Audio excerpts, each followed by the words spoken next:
Fish to the grease and the bacon. My bitch is Jamaican. United we up in the Dumbo, smoking the gumbo. Few blocks before green, yeah, up in the jungle, coking the bundles. It's history in the making. I'm popping like fish to the grease and the bacon. My bitch is Jamaican. United we stand, dividing these bands. They hide in their hands. I'm riding in vans, slide through your land. Hopping the sprinters, tore the underworld, popping the minter. Land of the turtles, I'm popping that splinter. Watching the snowfall, dropping the winter. Dodging his pitfalls, watching his bitch fall. And I still managed like Rich Paul. The paper was calling, I had to go switch calls. I spoke to my twin, I told my young boys I'd never be broken again. Invoking the gins, spitting the spirits, I'm soaking the gin. Your man's in the woods, we smoking on him. What do you mean? We up and squeeze, tuck it and leave, we leaving a stain. Fuck a Febreze, running the banks, causing a crash and feathered the feds. Moorish the fashion, horse was smashing, kicking the door. Waving for force, it was blasting, mother the gassing, loving the passion. Eat on your food, the brother was fasting. The weapon that formed against me was me. Perfected the storm as Bentley receipts. Washing the benches, we rinse and repeat. Century of self, I'm centered on me. Red is the pillar, I'm pushing the piece. Higher the level, I'm pushing the keys. They going for 19. The summer is mine, I'm going for 19. Thunder and lightning, flooded the brightling. The hunger was biting, biting.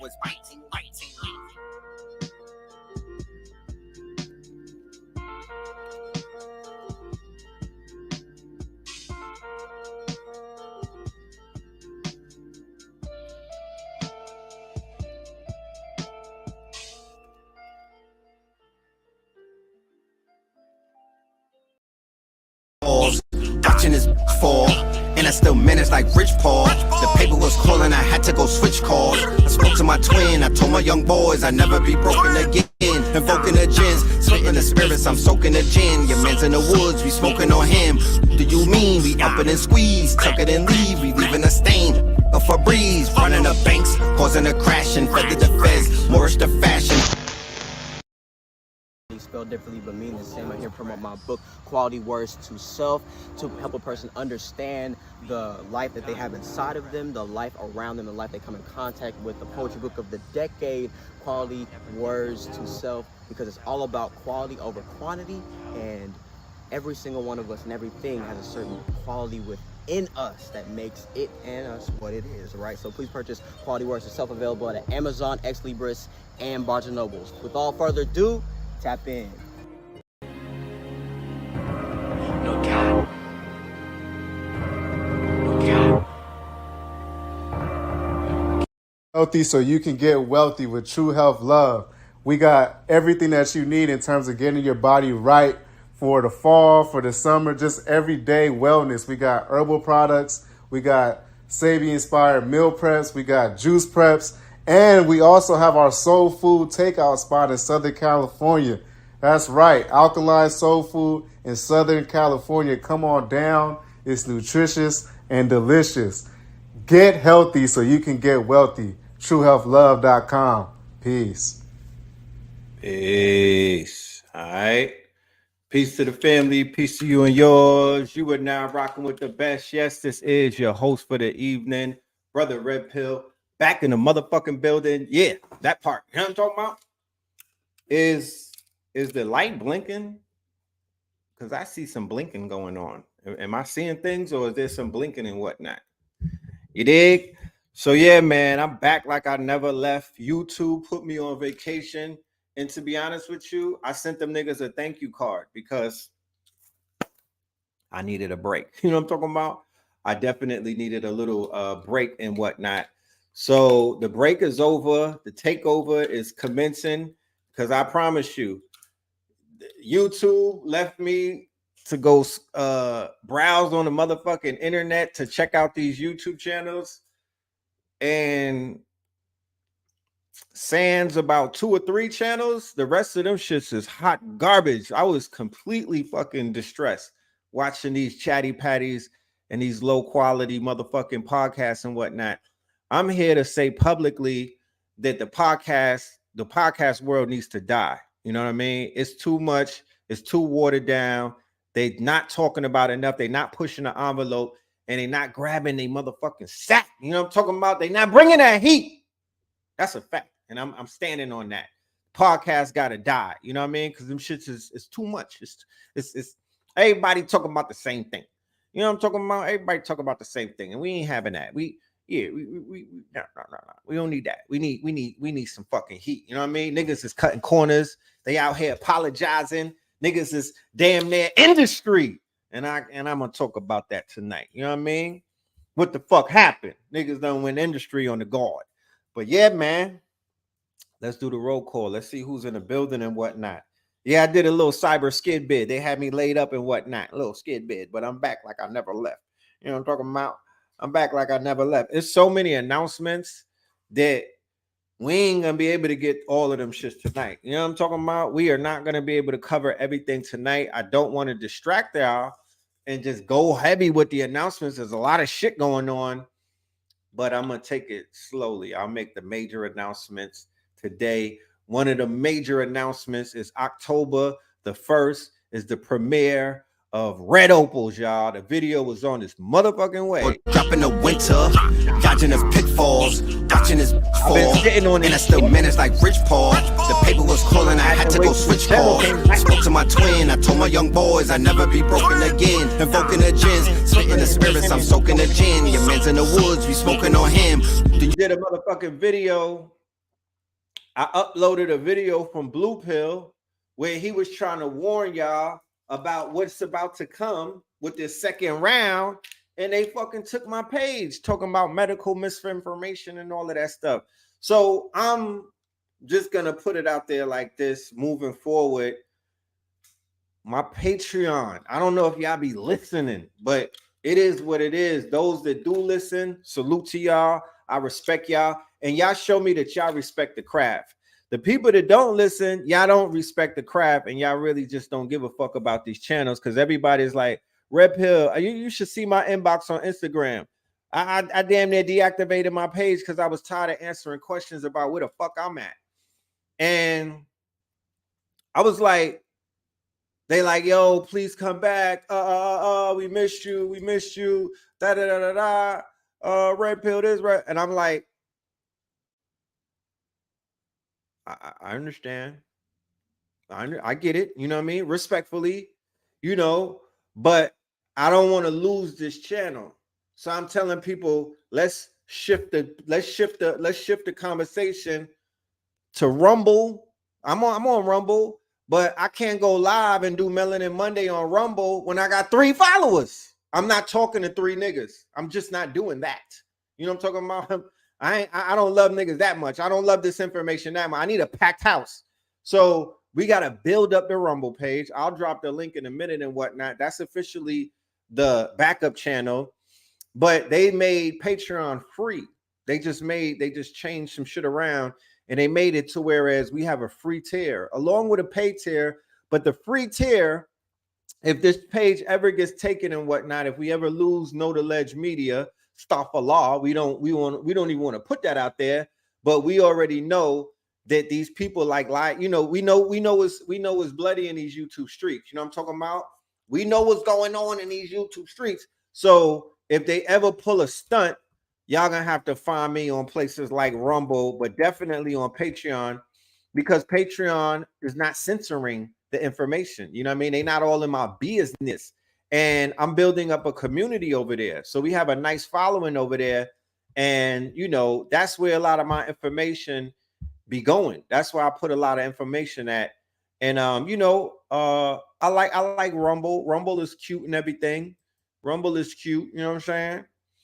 But Patreon is better for me. You know what I mean? Patreon is better for me.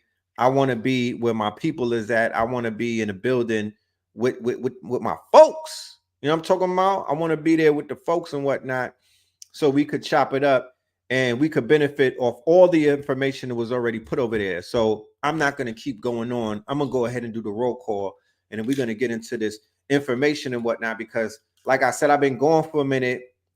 There's a lot of shit going on.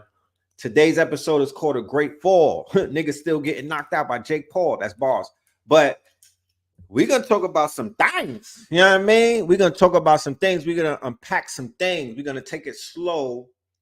And when Melanin Monday comes around, you know, we'll go a little bit deeper down the rabbit hole. But for right now, we're gonna tap some jaws and whatnot, and we're gonna shit on the gangs. That's what we're gonna do tonight. We're gonna shit on gang culture and a few other people. So let's go ahead and do the roll call. All right, we got Norfolk in the building. Shout out to Norfolk in the building. We got Milwaukee in the building. You know what I'm talking about? We got Inglewood, California in the building. We got Florida in the building. We got Naptown in the building. You know what I'm talking about? We got the Lou in the building. We have Greensboro in the building. You know what I'm talking about? We got Houston in the building. Shout out to Houston in the building. Y'all want me? Let me go ahead and drop this link for the Rumble while I'm here rumbling with y'all.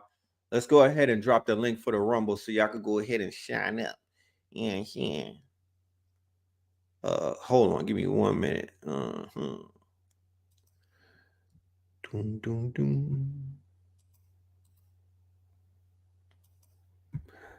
right. Let me drop that right here. Boop. There's the Rumble link. You know what I'm saying? Rumble, not Bumble. Pause. Rumble. Don't go to Bumble. I'm not over there. Go to Rumble, guys. You don't want to go to Bumble. Hemet, California. Houston in the building. You understand? Charlotte in the building. Chattown in the building. Cleveland in the building. Memphis in the building. Spartansburg in the building. Savannah. Shout out to Savannah. Shout out to Tennessee. Shout out to Virginia. Shout out to New Mexico. Shout out to Florida. Shout out to the Carolinas. You know what I mean? Shout out to Memphis and whatnot. Spokane, I see you. I see you, Spokane. This is a real lit weekend or strong end for that matter. A lot of shit going on. Shout out to Newark, New Jersey. Ross Ben is talking right now in Newark, New Jersey. Tomorrow he's going to be at Nicholas in Brooklyn. All of my New Yorkers, where y'all at? Come outside. Get your fucking boat. Get your paddle and whatnot. You know what I'm talking about? Get your jet skis and go and see Ross Ben in Brooklyn tomorrow. He's going to be in the building. Shout out to New York underwater right now. New Orleans in the building. Illinois in the building. East Flatbush, Wagwan. You know what I'm talking about? Wagwan. Was he right about NWA? We'll talk about that tonight. Gun Hill Road. Indiana in the building. VA in the building. VA Massive. North Carolina in the building. Conyers, Georgia in the building. Delaware in the building. You know what I'm talking about? California. Oh, we deep up in this thing. God damn it. Salute to all of y'all. Salute. Yeah, peace to the family. I miss y'all the same way that y'all miss me. You know what I mean? Now it's up and it's stuck. And we're going to get into it. We're going to talk our talk and things of that nature.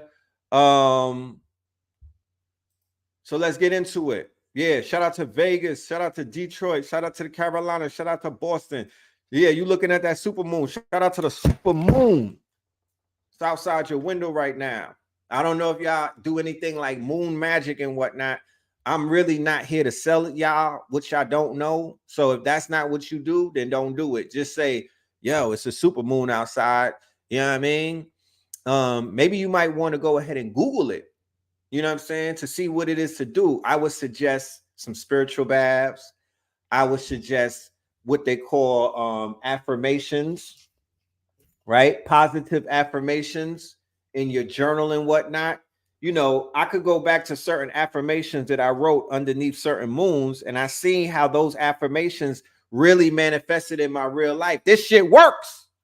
You could take it another notch and involve some sex magic in your moon rituals, but you know that's you know that's for the more advanced people out there and whatnot. I could do magic. Don't ever sleep on yourselves. But once again, to each his own, you know what I'm saying? Because I don't ever want to be, you know, I want everybody to have free will in this journey that they're on and whatnot. So whatever floats your boat, my nigga, if you like it, I love it. That part. That's what I'm on right now. So, but definitely pay attention to this moon and try to benefit from it. Okay. I put together a little slideshow. And whatnot.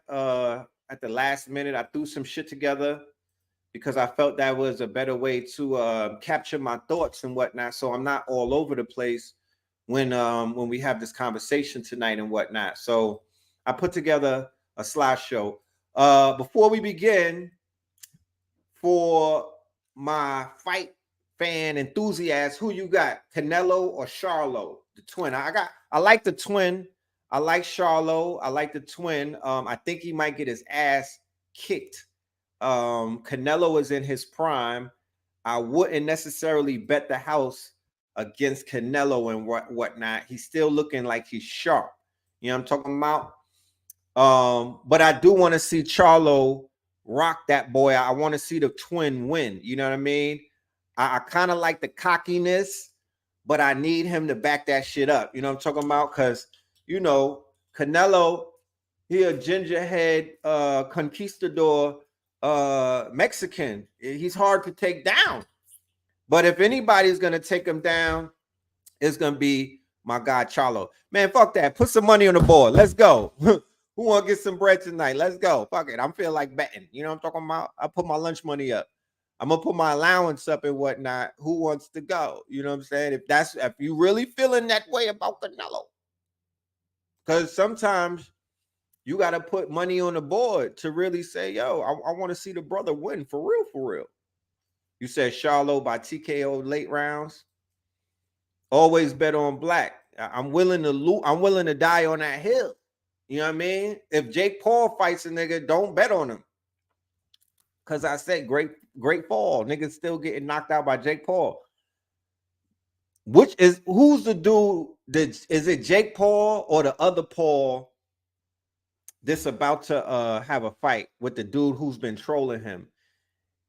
It's gonna go either one or two ways. Jake Paul is gonna get his head knocked off of his shoulders, or he gonna body that dude in the ring. You know what I mean? He's gonna go fully beast. Oh, Logan Paul. I don't know the difference between these two. Yeah, Logan. Yeah, Logan is about to get his shit tested. We about to see if he's built like that, because his opponent has definitely got real estate in his head by trolling him over his girl, who's the white version of Sexy Red. Ooh, where's the bombs at? We bringing the sound effects back too, by the way. We're bringing them back. That was a sound effect moment. His girl is the white Sexy Red. You know what I'm talking about? She's really a thought. She's super thought. You know what I'm talking about?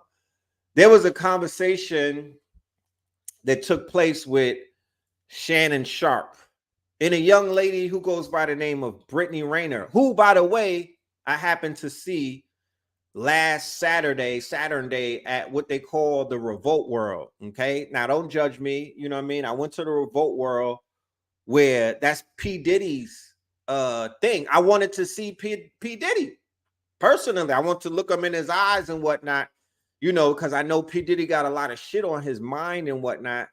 So I was like, let me go and see what P. Diddy on and whatnot. And lo and behold, P. Diddy was walking around looking nervous and whatnot. He got a lot of shit on his mind. We're going to talk about a lot of that tonight. You know, I'm talking about dealing with Keefe D in this Tupac murder investigation. But I saw her at the Revolt World. She had her buns out. You know what I'm talking about? She was on a panel. She was walking in front of me she had like a lace thing on with her buns out. And I don't have no problem. I'm not the fucking fashion police. I'm not telling nobody what to wear and whatnot. That has nothing to do with me. You know, I'm taken. You know what I'm saying? So shit like that, that's not for me. That's for niggas that's ready they got their checkbooks and, you know, because she's definitely, you know, she was definitely, she was marketing them cheeks. You know what I mean? She was definitely marketing, you know, the highest bidder for them cheeks. So I saw a podcast with Shannon Sharp, which was totally out of place. I don't know what the fuck he's doing, thirst trapping, interviewing thoughts and whatnot, trying to get the algorithm on his side and whatnot. I thought he was lit already, but whatever. Like I said, the algorithms or these podcasts that are popping up out of nowhere, everybody got a fucking podcast, and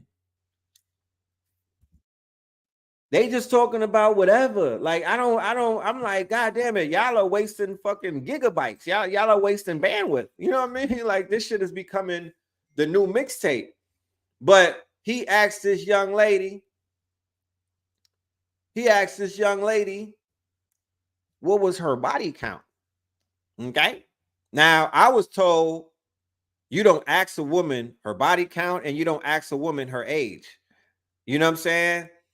I'm my whole thing with body counts is I'ma just go to the ancestors and and we're gonna, you know what I'm saying? I'm gonna take some shrooms and I'm gonna go to the quants, I'm gonna go to the underworld, and we're gonna find out your body count. You know what I mean? I ain't gonna be all in your business like that. I'll just ask the spirit guys to show me some things that I need to see.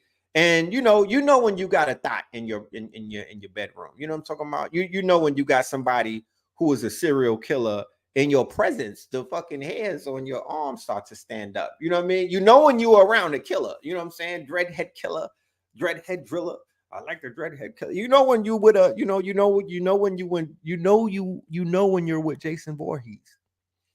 So he asked this young lady who's known to be promiscuous and whatnot, what was her body count? And she said 35. And this nigga started drinking Hennessy and whatnot, and he was acting like this shit, like he was like, oh my goodness, like, but then I thought about it, and I was like, that's not a lot of bodies. That's not a lot of kills right there. I mean, just to keep it a buck with you, that's not a lot of fucking kills, because think about it. I think she said that she's 30 years old. The way that we did the math, based off of her being 30 and catching 35 bodies, she would be knocking something down 2 times. She would have 2 boyfriends a year. Like, what the fuck? Do you know? And I'm not being graphic or anything, but I know sex workers. I'm a Scorpio. I have these conversations. Let's just leave it at that. You know what I'm talking about? And I had a conversation with a young lady before, and she revealed to me that her average, right, on a hot weekend. What's a hot weekend? Right now in Atlanta is like, I think the BET Awards is coming up this weekend. You got Super Bowl. You got All-Star Weekend. Now you got Invest Fest weekend. Throw that in there. But she said she was like, she was taking down 10 niggas a day. You know what I'm talking about? She was like, I'll get up early. I take about 10 down. And on a really lit day, her body count might be 20. I don't know how the fuck y'all do it. She said she got the snapback and whatnot. It just kills me what the fuck be going on, but it's none of my business because I'm not in that business. You feel me? But yes, I am in agreement. I'm there for the I'm there to help out with the aftermath of shit like that. Yeah, we the cleanup crew. You know what I mean? It's not necessarily putting a cape on, but I'm in service. I'm a serviceman. You know what I'm saying? So people be needing herbs, if you understand what I'm talking about. Some people are traumatized and they need to talk to somebody. Some people need just a friend who's not trying to hit. And, that's where I come in sometimes. But I'm like, it's impossible to take that much energy from that many strangers and not be fucking schizophrenic. You know what I'm talking about? It's really impossible. It's not you picking up. I remember when I was outside like that, when I was outside and I used to rotate, I had the heavy rotation, maybe 4 or 5 a week. I was not in my right mind. You understand? I wasn't the same person with every single one of them. And then after mixing and mingling and whatnot, it was like their energy was on me and whatnot. So it's different from a woman that's taking energy in. Think plug and socket, right? Let's just do regular human biology. Plug and socket. Men have a plug. We the plug. Y'all are the socket. You're taking in what we're giving. You understand? You're taking in what we're giving and whatnot. So we could take in what you're giving and we could kind of like wash that off of us. We could get that off of us faster because it's not going within us. Y'all are taking in people's energy and that shit is going in your vessel. It's going in the yoni, the sacred space, what they call heaven's gates. You dig? So that's sort of a compromise. So I'm like, that's a lot of personalities. And I promise you, and I'm not judging, I'm basically smudging and whatnot, but I promise you, I shit you not, right? Every single one of these women that I knew that were sex workers, they were schizo. They had tripolar personalities. They were not just one person. And I think that might be everybody. But their display of multiple personalities were on Front Street more so than a married woman. Let's just say. I know y'all got your work husbands and your work wives and whatnot. Think about it. The married women or women who are in serious relationships, when I build with them, they don't necessarily display that type of quote unquote personality trait. But the women who I've been around who be with multiple men and they juggle multiple energies and whatnot, I'm talking about they with multiple nationalities and all kind of shit, truck drivers, lawyers, policemen, UFC fighters, wrestlers and shit like that, rappers. Like, there's some different shit that we dealing with. You know what I'm talking about? There's some different shit that we dealing with. So, yeah, Brittany Renner had an episode where she was acting a little off with Charleston White. This what she was doing. She was drunk.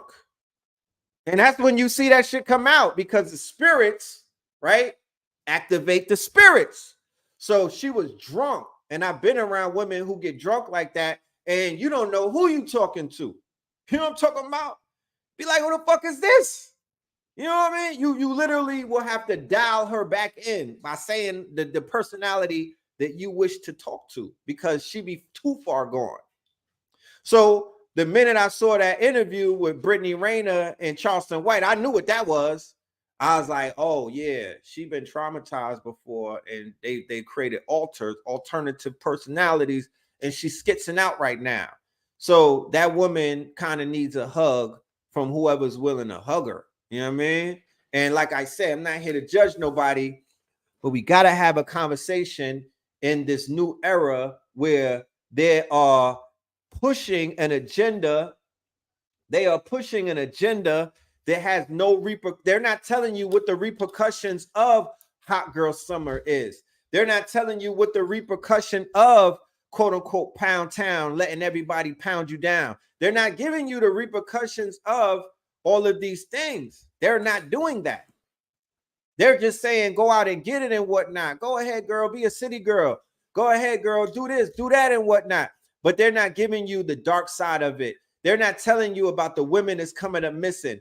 You know what I'm talking about? They're not talking about sex trafficking to you. They're not talking about organ harvesting to you. They're not talking about the strippers that are coming up dead in every single major city where melanated women are out there selling themselves. They're not telling you about that, because we could talk about the missing children in Cleveland, right? And that's a topic that we need to talk about, but we should also be talking about the missing women that are out there. You feel me? That's getting glossed over. They'd be like, let's push this to the side to talk about these children. But I'm like, let's talk about it all.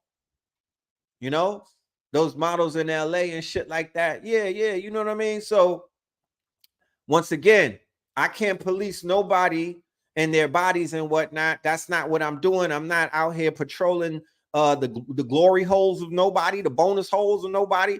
That's not what I do. But what I am saying as a concerned father is that this shit needs to get fucking checked. There needs to be some type of checks and balances. Once again, we are moving into a place where nobody can question what we do. Nobody can talk to us. And when it comes to that, when it gets that far, then people just give up on you. Like, fuck that. Fuck these people. And I'm seeing people begin to give up on Black women. And they're like, yo, I don't care what happens to them. I'm not protecting them because they in their feelings and whatnot. And what I mean by they're in their feelings, men get their feelings hurt too.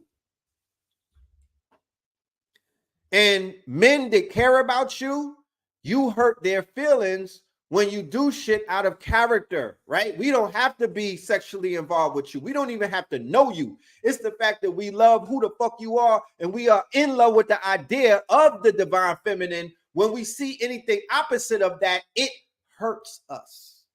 You understand? Because we do have emotions for those of us who give a fuck.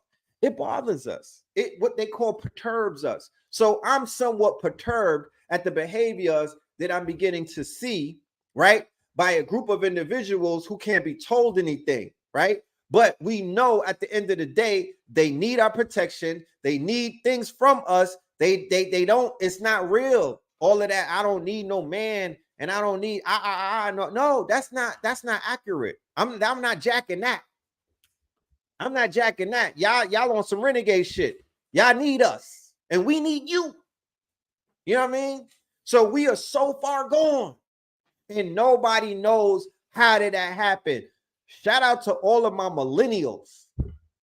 Shout out to all of my Gen Xers and my Gen Zers and whatnot. I pray to God that you don't get perturbed and upset by my dissertation tonight, because I'm going to be unpacking some things that may make some people feel uncomfortable based off of the fact that they don't have a lot of context as to what I might be talking about, because simple fact that they were not alive during this time period that I'm going to be discussing, right?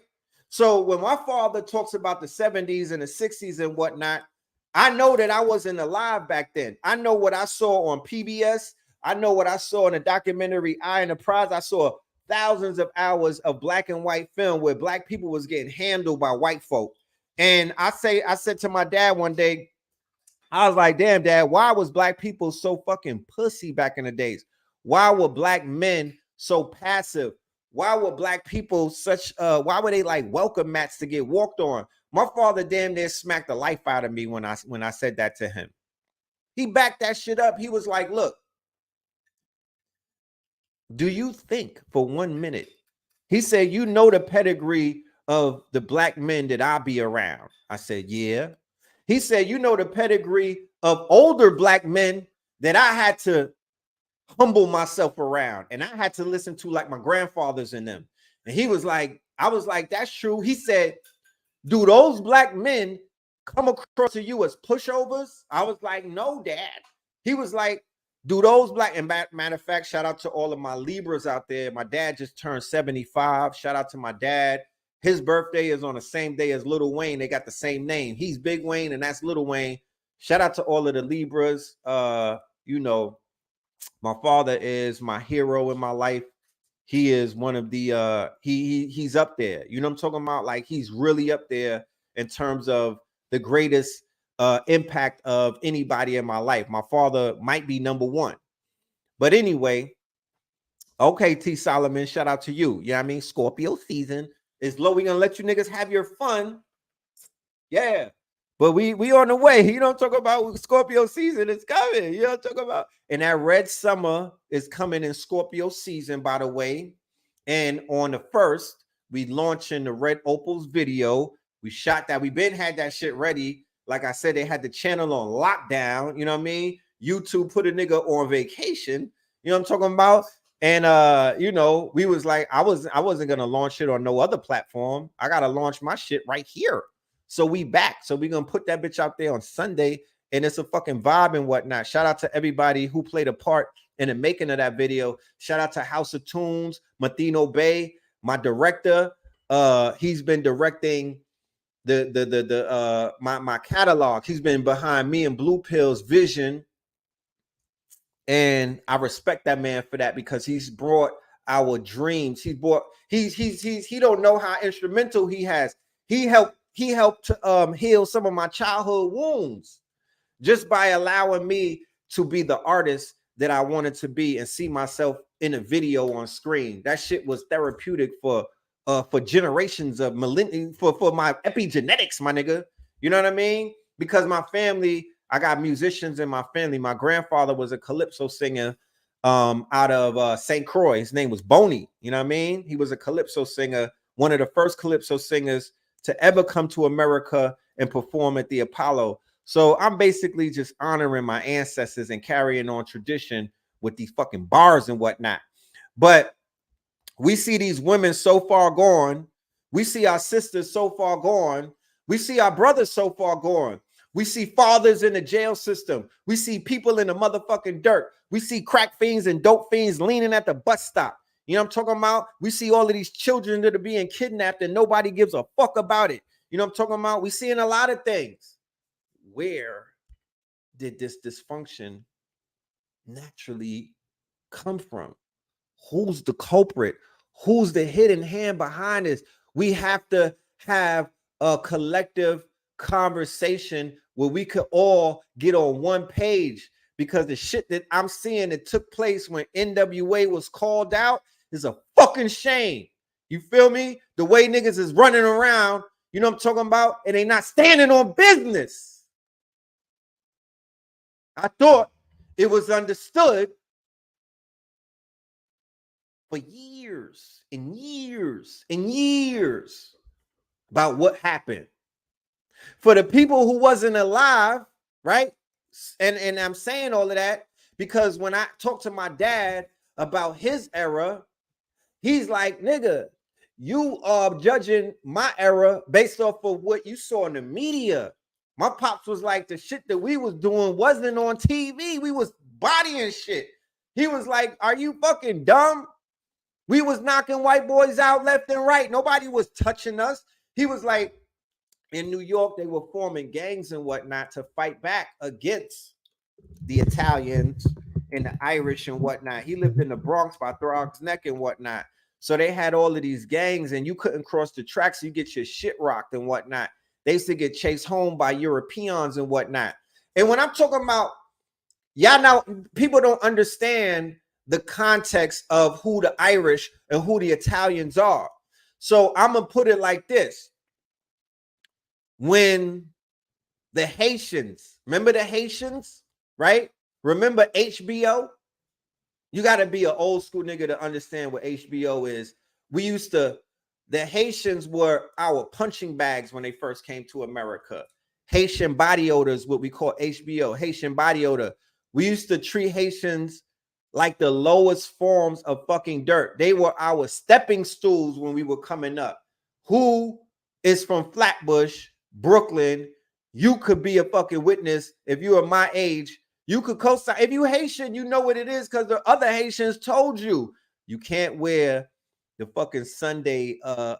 You can't wear shoes, penny loafers with no socks. Niggas is gonna rock you or not. You can't wear your fucking your three-piece suit from Bobby's and whatnot every day to school. Why are you wearing a three-piece suit? Nigga, that's your Sunday school.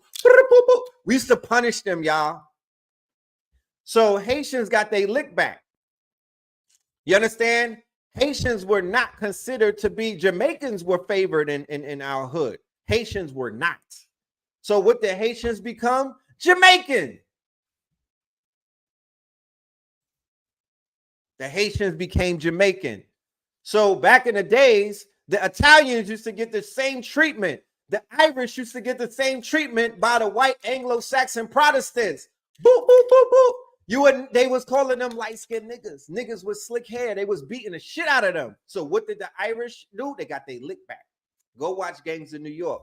What the Italians do? They got their lick back and whatnot. So certain groups started acting like the Italians. Right? The Jews. They started cosplaying the gangster Italian role and whatnot. So it is serious. It was the same. I'm using that analogy to show you how these Italians and these Irish were absorbed into what they call the identity of white. That shit is a construct. It's made up. It's not real. Race is not real. They recently came up with that. These niggas were not white. They were not considered white. They were considered to be niggas with good hair. You know what I'm talking about? So it happens everywhere. The assimilation effect, right? Oh man, rest in peace, Tone Capone. One of my day ones. He was the coolest Haitian ever on the planet, in my humble opinion. He could have been the president of Haiti if he was still alive. But my nigga Anthony Lindor, we called him Tone Capone. He was dark skinned. I think he was bow-legged or something, and he had a knockout punch. You know what I'm talking about? And Tone was one of the first Haitians that assimilated, and he started wearing polo a lot because he started boosting with us, right? So Tone became the template that other Haitians used, right? They was like, we got to get on what the fuck he's on. So they started boosting and whatnot, and they started getting fresh. You know what I mean? They started ditching the Sunday fucking church suits and whatnot. These was the polyester kings. Let's just put it like that. Haitian niggas was the polyester king. They brought polyester back. And they got their lick back. They got their fucking lick back, yo. These niggas started working 9 to 5s. They start saving up money. In Miami, they became the Zopound. They start getting into the drug gang and whatnot. And this is how things drastically changed. Yeah, remember the short sleeve suits? How the fuck do you niggas justify wearing short sleeve suits in the hood, my niggas? We was brutal on the Haitian. I promise you. That's why when they started bodying shit, I just got out the way because they was traumatized. Like they was really traumatized. Like niggas used to use, you know how you make beats in the lunchroom on the table? They was using Haitian niggas' heads. They call it hollow coconuts. That's how I seen how cruel my people was. You know what I mean? You know what I'm saying? I already seen the FBA war. It was in my school against the Haitians. I already seen the war. You niggas is waiting for the FBA war to come. I already got a preview of that. And I'm here to let you know it's gonna be ugly. It's gonna be ugly. Yes, hurt people, hurt people. We were being stepped on by a higher form of society. So we stepped on anybody lower than us. That is going on right now in society. You could look around and that's what's taking place right now. Niggas are looking for somebody to step on so they can make them, they can make their lowly selves feel better. You know what I mean? We see that with gang culture. Picking on weak folk. Picking on unprotected people. Picking on motherfuckers that, you know, don't bark back. Don't shoot back. Don't have 100 people with them and whatnot. You know what I mean?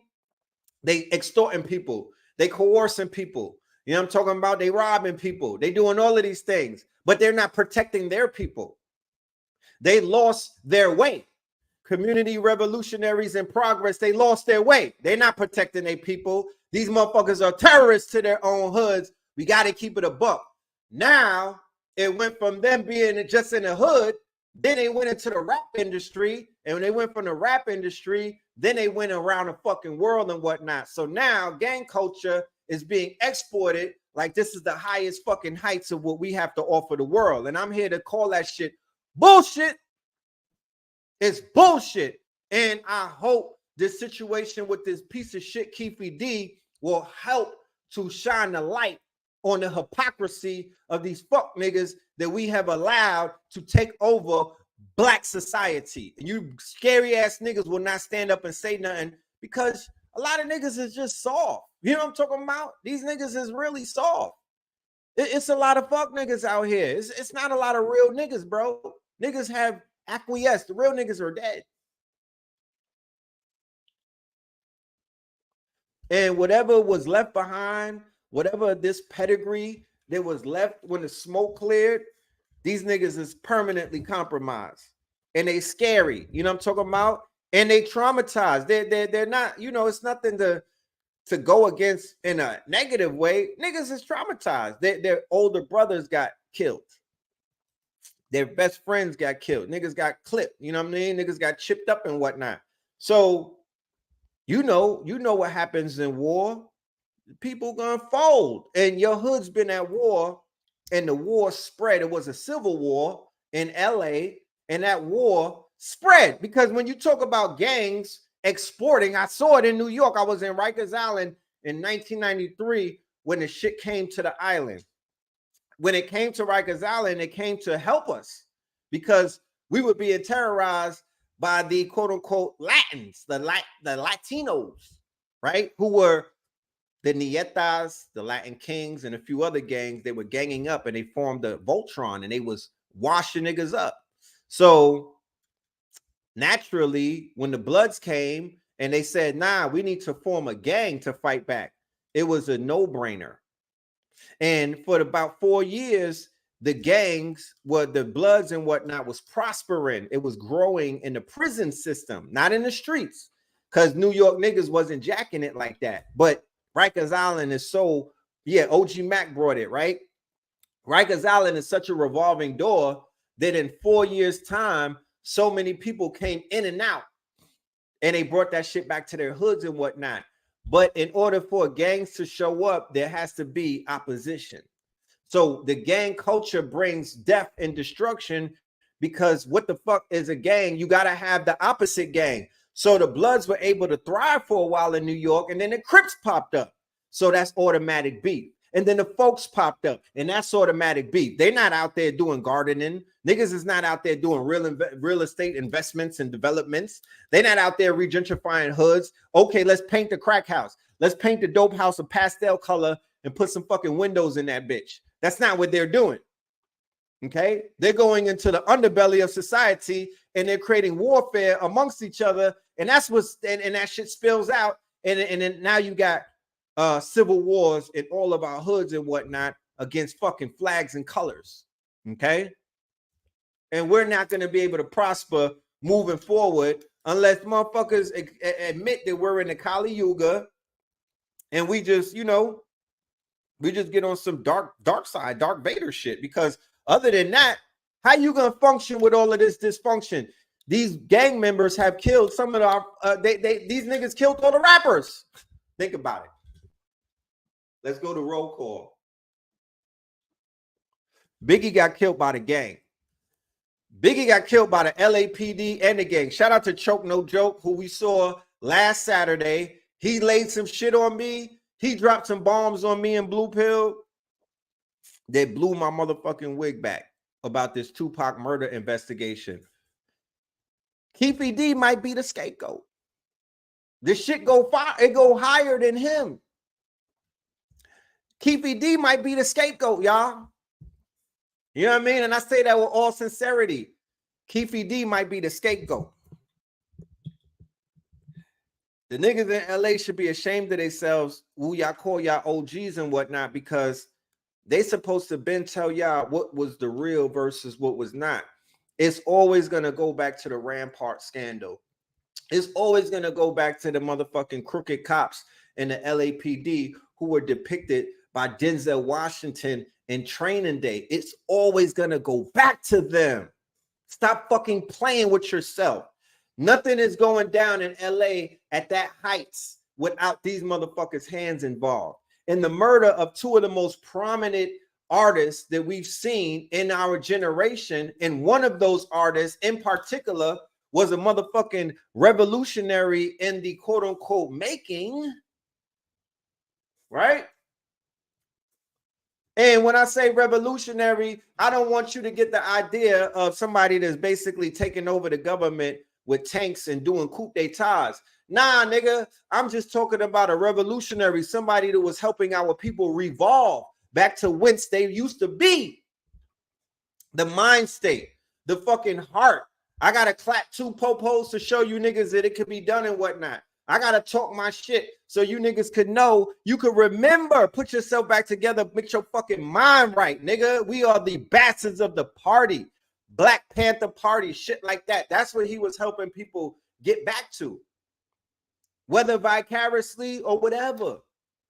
Because I'm on the understanding that if Death Row East was formed and he had the label euthanasia and he got buckshot and all of them people, he had the right people on the East Coast that was going to run East Death Row East. And even Nas said that he was going to get down with that shit. They were bringing street consciousness back. They were bringing reality rap back. If you heard the Machiavelli album, he was like, I'm not going back after that. I'm not going back to this other shit. That was him on the cross. He killed that persona of Bishop and all of that fuck shit that he was dealing with when he was a slave to the labels and whatnot. And he was out here sending people in wrong directions. He kind of killed that with the motherfucking Illuminati 7-day theory. Facts. And if you niggas is really on some hip hop shit, if you really love the motherfucking culture, if your DNA didn't shift when you heard that album, then you not one of the 144,000. That's all it says. You ain't him, nigga. You're not Himothy. You know what I'm talking about? I don't give a fuck if you was 1 day old, 10 years old, if you was 100 listening to that, if your DNA wasn't activated. If some fucking hairs didn't rise on your body when you heard Machiavelli, the Dawn, I don't know what to tell you. But when I heard White Man's World,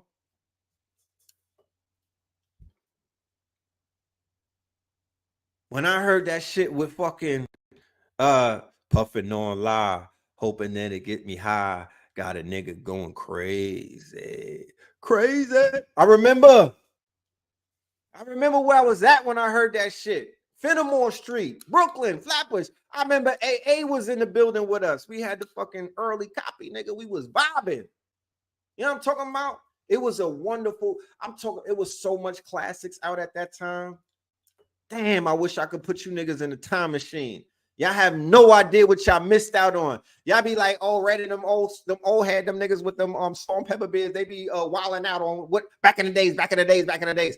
But I promise you, I shit you not, you'll find out eventually. You know what I mean? You niggas I'll probably be in the grave by then. You niggas will put a rose on my grave. Damn, Red knew what he was talking about. Because I went in the time machine last night. I was on a Vision Pro 15.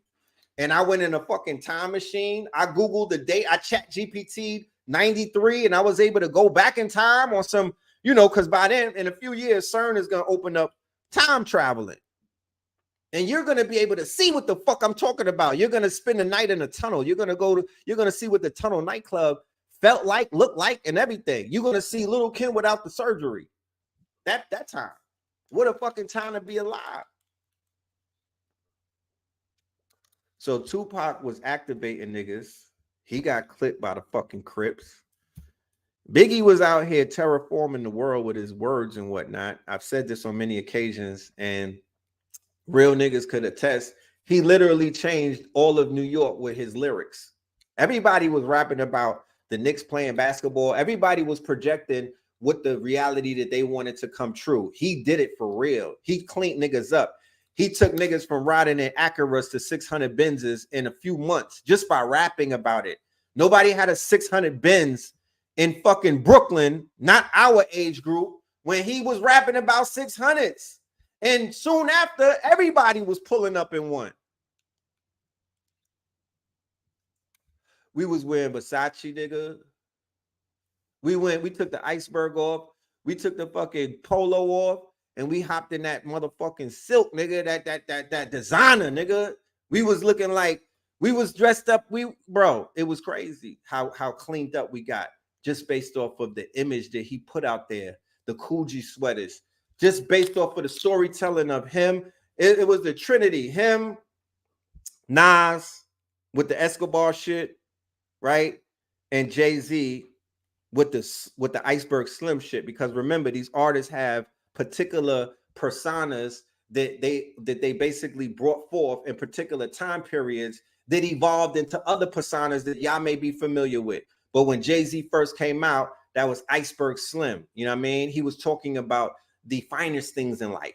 You know what I'm talking about? And he was speaking in a language that we all understood. You know what I'm talking about? He was speaking to the sophisticated savages amongst us. He was talking that shit in a poetic way. Wu-Tang, the purple tape, right? You hear the poetry on the purple tape. Who the fuck is Raekwon talking to? Who is he talking to? The fucking the 7-day Adventist? Huh? Who is he talking? He's talking to the streets. He's talking to the trenches. He's talking to the killers. He's talking to the shooters and whatnot. So when Special Ed says that NWA brought the destruction, for those who are not there, for those who are not alive, for those who live on the West Coast, for those who are NWA fans who feel that that's a personal attack, I am here to clarify what he's talking about because I know what he means. He's not talking about the destruction in the terms that people started killing each other after they heard that. He's not saying that crime suddenly went on the rise when they popped out and whatnot. Remember, New York City was the murder capital in 1990 before NWA came out.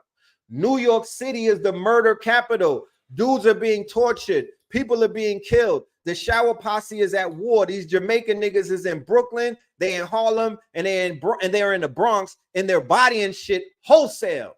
They called them the shower posse because they came through and sprayed shit and would shower everything with bullets. And then when you get locked up as a Jamaican, it's the same shit you saw in the Steven Seagal movie. They would get deported. and they will come back with a fucking new name the next week. Them niggas leave Steven and come back Davon. That's a fact. You feel me? So criminology, right? Criminology was being spoken of in a poetic way from our artists since the inception of hip hop. Let's not get it fucked up. What we're talking about with NWA was the inclusion of the commercialization of a motherfucking subgenre. And when that subgenre got commercialized, they completely removed all other genres out of the way. And there were other genres which were conscious, righteous music. So we can have motherfucking poetic street shit, but we need a balance.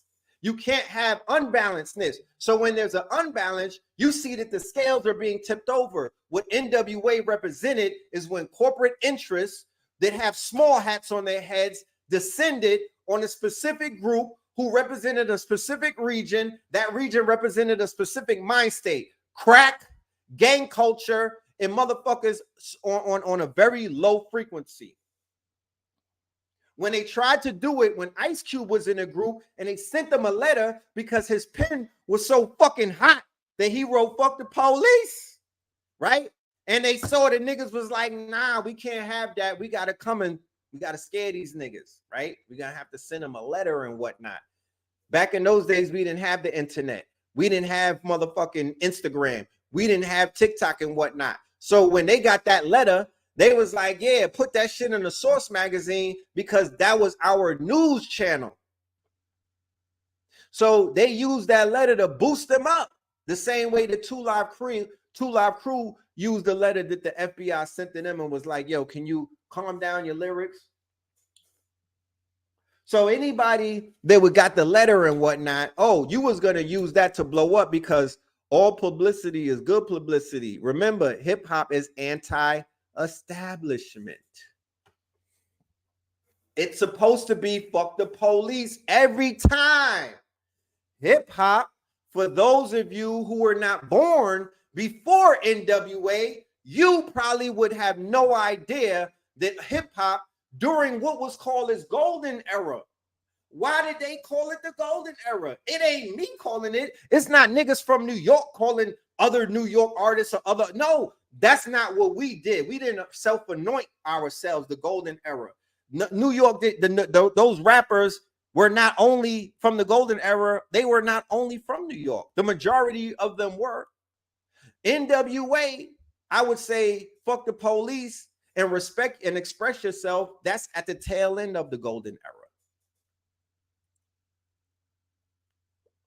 But the golden era consisted of artists like KRS-One, right? Even though his first album was called Criminal Minded, he had the motherfucking Uzi on the goddamn cover. He was talking about another type of criminal minded. Knowledge reigned supreme over nearly everyone. Nigga, we were sophisticated savages. We God bodies. Remember, if anybody know anything about the gods in the earth, if anybody know how the 5%ers move, they wasn't moving like your fake idea of what consciousness is, because you give this shit a Christian perspective and you niggas are wrong every single time. You don't even know what you a part of. I'm gonna let that shit marinate for a minute. You don't even know what you a part of. You niggas is looking at this through a Christian lens. You think because somebody say conscious, he's supposed to hug a fucking tree and he's supposed to say, excuse me, beloved. No. If you lived in the 80s, if you go in a time machine and you're like, yo, I want to go chill out with the gods in the earth, you might get fucked up and robbed. That might happen to you, fam. On a way for some enlightenment, niggas might tap your pockets. You know what I'm talking about? If they see something sweet in you. The golden era existed, right? In the shadows. Nah, the golden era. Stop trying to fucking create some goddamn. That's not the golden era, bro. It's not the fucking golden era. Let's not do that. It's only one golden era. Don't start remixing shit. You niggas are on your Puff Daddy shit. You invented the remix. You invented the remix. You trying to remix everything. It's not how it works. No, 86. I would say the 86 to 93, respectfully. Right? And then that's a whole nother era that goes from 93 on.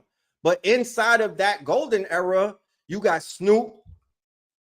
You got all of that. But there was a compromising that took place when Ice Cube left the group. He rapped about it. He dissed them. He distanced himself. Real niggas went with him. These fuck niggas stayed behind.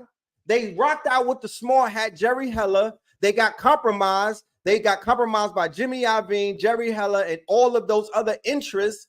They started writing lyrics that had nothing to do with them being anti-establishment. Everybody has some type of anti-establishment.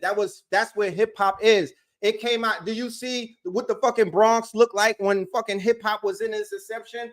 Everybody was anti-establishment. Everybody was on the edge. Nobody was smiling with corporate people. Nobody was in no offices showing niggas all of their teeth, bro. Nobody was hee-hawing with Martha fucking Stewart. That's not what hip hop was. That's not the golden era. That's not our foundation. That's not my DNA. And people of my demographics. You know what I'm talking about? Because we came up together. So we had some edge to us. We was like, we gonna shake our ass, but we not getting rocked to sleep. We don't fuck with y'all like that. We wasn't saying no shit like hands up, don't shoot, and all of that stupid shit. We wasn't subservient. Nigga, we was cocky as fuck. We had a chip on our shoulder. You know what I'm talking about? And we wasn't asking for no acceptance. Ain't nobody asking to get in no clubs and all of that dumb shit. No, that's not where we come from. We were coming 100 deep. Wu-Tang was known to travel 100 deep. Biggie and them was traveling 30, 40 deep with Junior Mafia and niggas from NA Rock. Everybody had to go with their armies, like how you see in the Warriors. There's going to be a long show tonight, I can see, because I'm not even into my slides yet. But, nigga, I'm back. You know what I'm talking about? They had me in a motherfucking, in a box, nigga. I was in a Bing, nigga, and I ain't talking about Microsoft. And I'm not going to continue to live like that. You understand? These niggas have too much control over my motherfucking streams of consciousness. So that has to change. Patreon.com/Red Pillar. We got to shift the motherfucking conversation to a more secure place, because obviously these conversations are completely going against what the algorithm was created for. And the algorithm was created to water down the motherfucking truth on the internet. That's what the algorithm is successfully doing. That's what the motherfucking checks that they're cutting other channels and all of the things that they do when they tell you, nah, you could say this, or if you say this, you can't monetize your video. But if you say this, then you can. If you start gossiping and, you know, saying all of that, and you know, if you don't keep fucking real, you know, yeah, somebody talk to the people at Rumble. Give me that bag, nigga. You know what I'm talking about? Let's go. I'm not going nowhere to build my shit up like I'm some fucking runaway, nigga. No, nigga. They out here cutting $20 million checks for people who got that motherfucking information. We live in a day and time where this shit right here, okay? They told you. Kanye said what? Information over money. Niggas is like, they let that shit fly over their head, right? Then they said data is gold. Nobody knows what the fuck that means. And then they said a bunch of other shit dealing with the times that we're in, even with AI, even with the shaking up of the world that you've witnessed since motherfucking November of 2022. Even with the paradigm shift that has taken place in front of your faces when you were given the tools early in the game to play the fucking game. You know what I mean? How many of y'all are still winning at that game? I get people to tap in and they hit me up And they like, yo, Red, I just signed $1 million deal. You know what I mean? I got a valuation. I got somebody with a valuation of $2 million, you know, based off of the information that they got out of the workshop about this AI. But even with AI, even with the prospects of the fact that man moving forward, right? Fuck the whole shit about you're not alone, because you're not alone. So alien intelligence, artificial intelligence, ancestor intelligence, right? Even with AI and AGI, super intelligence, the key word is intelligence. It ain't about what you got in your bank account. It ain't about none of that shit. It's about the intelligence. You have computers right now. You have supercomputers trying to be like you, right? Because even with the illest supercomputers, they still can't write a rhyme like Nas, Biggie, or Pop. They ain't get there yet. Just to show you how crazy our melanin is. Just to show you how intelligent our quote-unquote mind is. Just to show you how advanced, you understand, we are. Because people got to build machines and stuff like that to try to be like us and mimic us and clone us. We don't need to build those machines. We are those machines. And it's the study of us that's getting these machines built.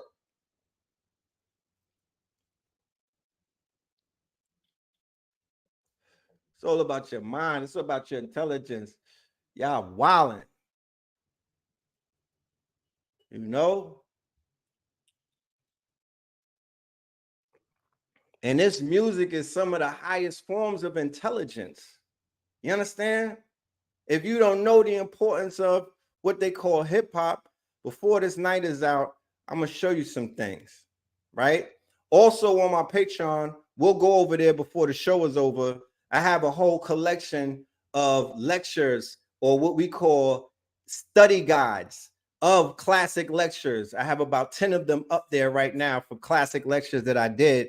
And they have all of the quote unquote slides from those lectures. Those are classic. Those are source material for your research, whether you're an artist, whether you're a movie director, whether you write stories, whether you're a researcher, a student, whatever you are, as long as you know the ledge.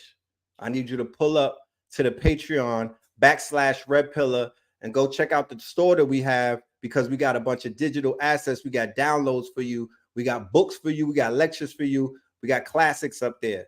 This information ages gracefully. That's why they say data is gold.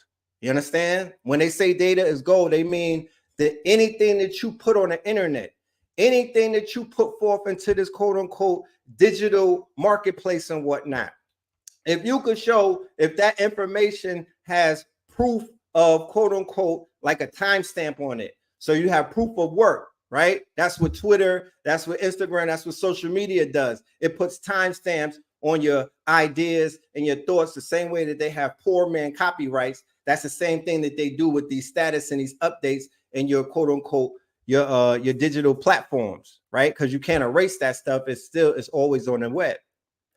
So if you could prove that you was tapped in to a certain idea or concept or something that is valuable, that has value right now in today's economy, and you could show and prove through proof of work or through a timestamp or through some type of form of proof that you was dropping that information, you're going to be able to monetize that. You understand? They're already doing it, but it's going to become very much more apparent as we move forward. I don't think people even understand what's coming, because people talk about I don't want to talk about what's coming. Let's talk about what's here right now. Let's talk about how this world has changed in the last quote unquote 7 or 8 months. We're going into the fourth quarter. You going into 2024, and the world is completely different than what it started in motherfucking 2023. This year right here is culminating a lot of things that were hatched in 2020. New York City is flooded. Yes, it's underwater. You feel me? Alexa, Play Scarlet. Let's go. Okay. Let me get some theme music real quick. Alexa, play Scarlet. Let's go. Get the fuck out. Back the fuck up. Move the fuck up. We told you. You know rats could swim, right? You aware that rats could swim. And you do know that New York City is flooded from under, right? It's a flooding. So everything that was underground, like those rats, and it happens to be more rats than people, yeah, they moving around and whatnot in that water. And New York is so fucked up that the infrastructure, this is the city that you pay $5,000, $4,000. They have convinced people to pay $4,000 a month to reside in Gotham City, right? This shit already fell. But it's falling, but it's coming back up for a certain group of people, and that's our people, because there's a mass exodus of you know who out of New York. The gentrifiers are leaving. You understand? It had to turn into Gotham City in order for these months. I mean, go and watch The Joker again. And you want to talk about neurocinematic and whatnot, and you want to talk about movie magic. Remember how big the Joker movie was. Is it ironic? Is it ironic that New York City that was depicted as Gotham City in the Joker, in that movie that made $1 billion, has mysteriously and magically, this is what that city has become now? Because I follow a few Instagram accounts that be every day showing you shit that's going on in New York City, fam. And I'm a veteran of New York City. I was out there. I'm born in New York City in the motherfucking Bronx, my niggas. I done lived in all of the boroughs damn near. And when I tell you the shit that I be seeing on this Instagram channel that's going down in New York right now, fam, I ain't judging, but that's Gotham City. That's not New York City. That's the same Gotham City from the Joker movie. You know what I'm talking about? He was on the motherfucking stairs in the Bronx where them Bronx drillers pop out from. So that's a very interesting depiction of neurocinematics that basically just it terraformed the Bronx like almost immediately. You know, New York City is hard living for real. You feel me? And it's only getting more expensive and more expensive and more turned up. You feel me? And this flood is showing you one or two things. There's a flooding, you know. Sometimes things need to get washed away, you know. Sometimes that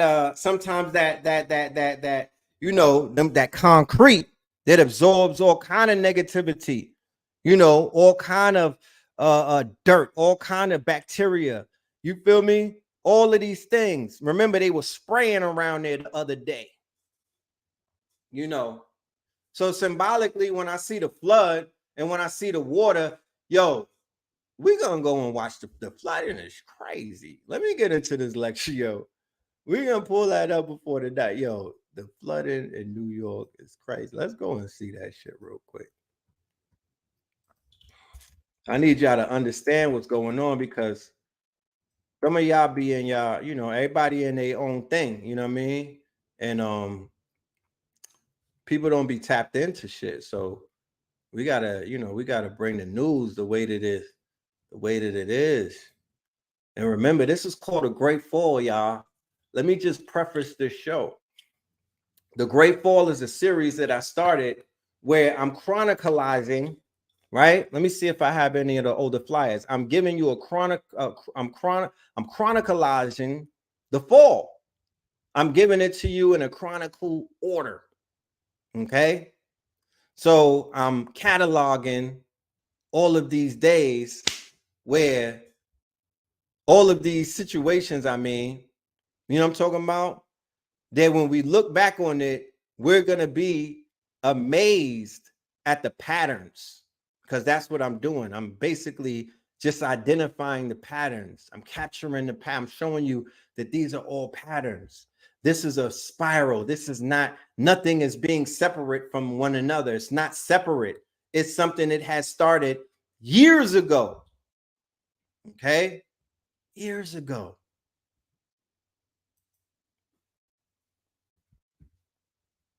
So yeah, check this shit out. Shit crazy. Shout out to all of the family in NY. You already, I was supposed to actually be out there this weekend. Look how yeah. Look how that shit works. Ross Ben has his he has a situation. He have a lecture today and tomorrow. He's gonna be in Nicholas, Brooklyn. So I was like, yeah, I'm pulling up. We were supposed to be there. Spirit told me, sit your ass down. And then I see this today. This was not planned. You know, this wasn't. This came out of nowhere. You feel me? Sea lion, nigga. Escape Central Park Zoo. Remember, I used to live across the street from the zoo. I used to wake up. Literally, the hyenas was straight across. When if you look straight out my window with a telescope, the hyenas was right there with the giraffes in the other cage. You know? If the fucking hyenas got loose, my nigga, oh my goodness. They'd be drilling in the Bronx. So this is abnormal. It's not some normal shit. Okay? We be having floods and shit like that, but not like this.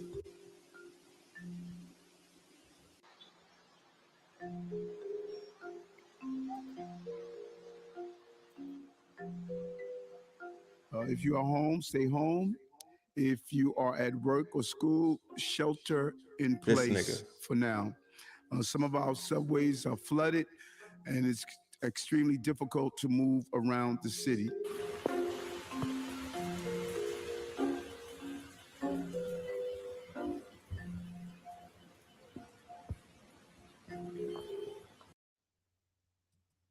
How do you plead to the 5 counts of conspiracy to commit intentional interference with performance of election duties? Guilty.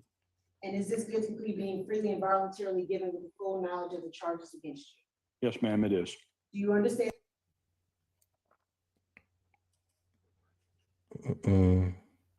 Donald Trump's co-defendant, listen to this.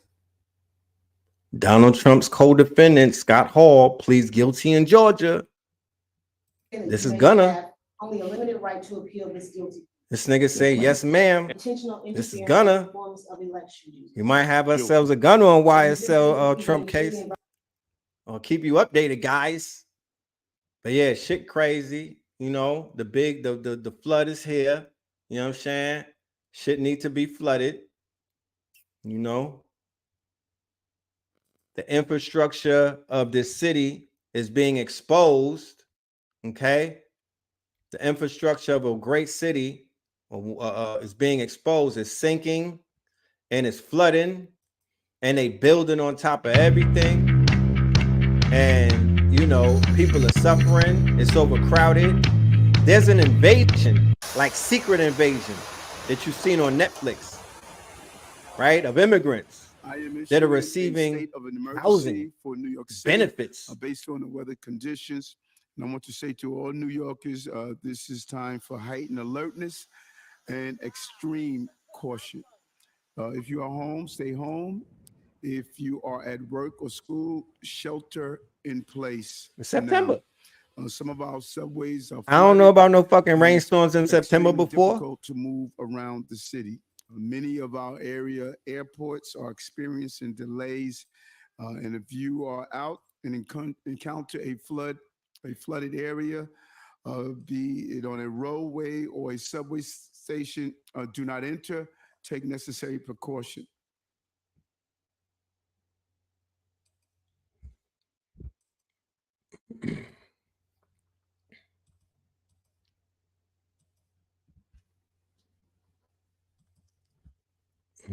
A rogue virus, no jobs, high tuition debt. Life is trying to put our generation on the sidelines. But we refuse to just sit back and watch it pass us by. Instead, watch his fly.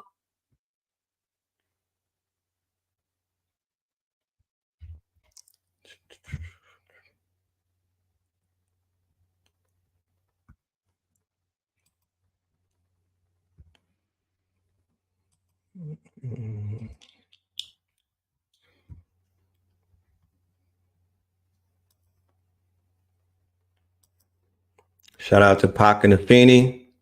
Shout out to the ghost of Tupac. Right? I'm telling you, that motherfucking documentary did this shit. The documentary. Pac documentary with his mama. Dear mama. People try to shit on his name and everything, but fuck that. Let's talk real shit. You know what I mean? Dear mama. Show the mama lose her son. And then the mama left us, right? Heartbroken. Heartbroken. Fuck all that other shit. Dear mama, we saw, because niggas is trying to trick you out of your blessings and telling you that you didn't see something that you saw. Fuck that. We saw a Messiah come amongst us, right? Who did what he did. But his mama lost him. His family lost him. You know, his people lost him. A lot was taken away. You can't deny that. Life wasn't better with him gone. You feel me? Yeah. New York flooding on an Aries full moon. Talk about it. You know what I'm talking about? And his mama died without some type of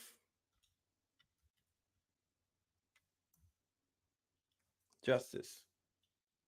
And then people saw, and then Matulu came home and he died and he didn't see no justice. He didn't see nothing moving. He just had to sit back and watch podcasts with people implicating themselves, because you already know, they already told me that video was going crazy around all of the jail systems.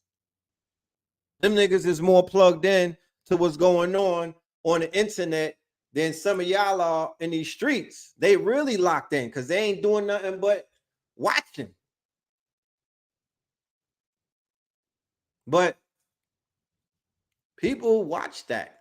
Millions of people, millions and millions and millions and millions of people. When will we collectively come to the agreement and, you know, recognize the power that we have collectively in the world of compassion and other things that we actually manifest? So the ghost of Tupac, you feel me? The spirit of Tupac, I feel it. This story is only beginning. It has layers to it. It does. If it's what it was, if it is what I heard it was, allegedly, layers. And not the obvious ones that you think that you might pull out the bag. Yeah, on a super moon. Let's talk about it. The Empire State on a super moon. Take that. On a super moon. Underwater. There ain't no regular flooding, y'all. They're gonna try to say climate change and all of this other stupid shit, but understand that you're seeing some mystical shit taking place. Maybe New York is being judged. You know? Maybe the hit came from New York that took the Messiah out. You know what I'm talking about?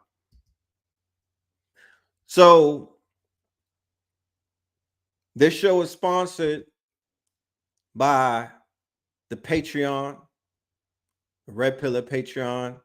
I invite you to come on a journey with me starting in October. We're going to do a 4-week intensive, a 4-week masterclass. By going on vacation, right? I had to email YouTube a thank you letter because it actually helped me put together multiple courses and finish up a whole bunch of things. So I actually give them thanks for giving me a break, because I needed that. And I needed to get behind the scenes and really do some things. So we put together a 4-week course, right? Class 1 is the introduction to AI. Class 2 is the AI toolbox. Class 3 is applying 40 AI tools, and class 4 is how to enterprise with those tools. And this course is the 40 AI in a Mule 4-week masterclass. You know what I mean? And that starts October the 1st, 4:44 p.m. That's this Sunday. All right. Solid Gold Sundays continue, and I'll be doing that. And then we have Ross Ben. Okay. The legend Ross Ben will be doing a 4-week masterclass with us starting in October. Okay. A Pivot in Time, Star Nations, Economic Alchemy, Dogon Mysteries, and Quantum Quickening. Each 4 weeks, he's going to be giving y'all a masterclass on these topics. All right. And that starts on Wednesday, October the 4th. All right. At 8 p.m. So go and sign up to the Patreon. I will see y'all in the building. You feel me? Love and light. So let's start off with the Great Fall. Okay. Let's start this off with the Great Fall. We saw over the course of a few, I would say weeks, because some of us were privy to this information weeks ago. This broke nationwide news during a battle rap the other week. But we knew that Remy and Papoose had a situation that it was alleged that he had to knock somebody out because she was sleeping with the motherfucking help. You know what I'm talking about? One of her employees, a battle rapper who she has in her battle rap league that she owns, right? But these two represent something more than just battle rap or rappers. These two symbolically, did I say that properly? Symbolically, these two represent what is known as Black love, right? If you have children and you ask them, right, what does Papoose and Remy mean? They're going to say Black love. If your child is about 13 and up, and you might be like, what the fuck is Remy Ma and Papoose? Because some of y'all, y'all just took you took your dentures out early. Y'all a little older, and it's all good. But for the younger generation, these two right here in hip hop, they represent Black love. People looked up to their relationship as what is known as gold. Savages were tamed and said that, you know what? I'm going to give it a chance with my gangster chick, my gangster boogie. Because what Remy Ma represents as an archetype is not only the archetypical T-Rex Bronx female, pure strain, not only does she represent her, you know what I'm talking about? The warrior is out of the Bronx, the home of hip hop, she is, when you look up the Bronx on Bing GPT, she comes, you know what I'm talking about? So she represents that gangster chick. She represents shorty who is wild and whatnot. She represents shorty this, you know what I'm talking about? Got a little testosterone. I got, she's just a little, outside. Papoose is the street dude with the intellect, right? He might be. Nah, I won't say that he's the nigga Sharif. He won't be Sharif. But yeah, there's allegations of infidelity. You know what I'm talking about? And Remy was seen outside the marriage, man. And she got exposed and Geechee Gotti stirred around. And it was real ugly, but it was a classic moment in battle rap. Okay? It was a classic moment in battle rap. Going back to my earlier conversation that I started and has picked up a lot of steam and grown legs and whatnot. And I actually, it's all coming together. Let's just keep it as that. And I'm not going to go any further with that. But the Conscious Battle Rap League is definitely, maybe Papoose might want to enter into that one, but that battle rap league is becoming a reality, y'all. It's coming. Let's just keep it at that. It's coming. You know what I mean? So battle rap has been thrust into mainstream culture. It's in the spotlight now. It was heavily highlighted with this battle rap where Geechee Gotti ate Remy Ma's food. I don't want to play the video and get a strike. Okay. But salute to Black Love. And, you know, we got to find more people to become the face of that and the architects of that, or the archetypes of that, because the way society is built, everything in society is archetypical, if you don't realize that, right? In this media-driven, quote-unquote, star-driven, personality-driven, influencer-driven, mega influencer, macro, it's all star-driven if you think about it in either terrestrial terms, or if you even take it higher into the digital realm, into those terms, it's still stargazing. People are still worshiping. There's still archetypes. So these people in our culture have become archetypes. So even shit that she may want to do just to fulfill her desires that she may have, or they may be having a rocky relationship that we may have no idea about because we not in a bedroom, just their little actions, you know, it shifts cultures. Now, when you want to talk about shifting the culture, it's been a very long time since I've seen one individual come along and shift the culture or the needle on the culture in such a way, in such a quick time, right? In such a quick amount of time, than this young woman, TH3RD. And I said I take offense to her only because she put the word sexy in red. Because I was like, if you sexy, ma, then what is my wife then? I'm not jacking that you trying to take the trademark on sexy and tag yourself that. Why don't you be basic? Just be basic red. Why don't you be base red? We could go with that. But I'm fighting for sexy back. That's what I'm fighting for. I'm just telling her, nah, we need to take, we're gonna meet in the middle. We just need sexy back. You know what I'm talking about? Because the shit that she's doing is not sexy.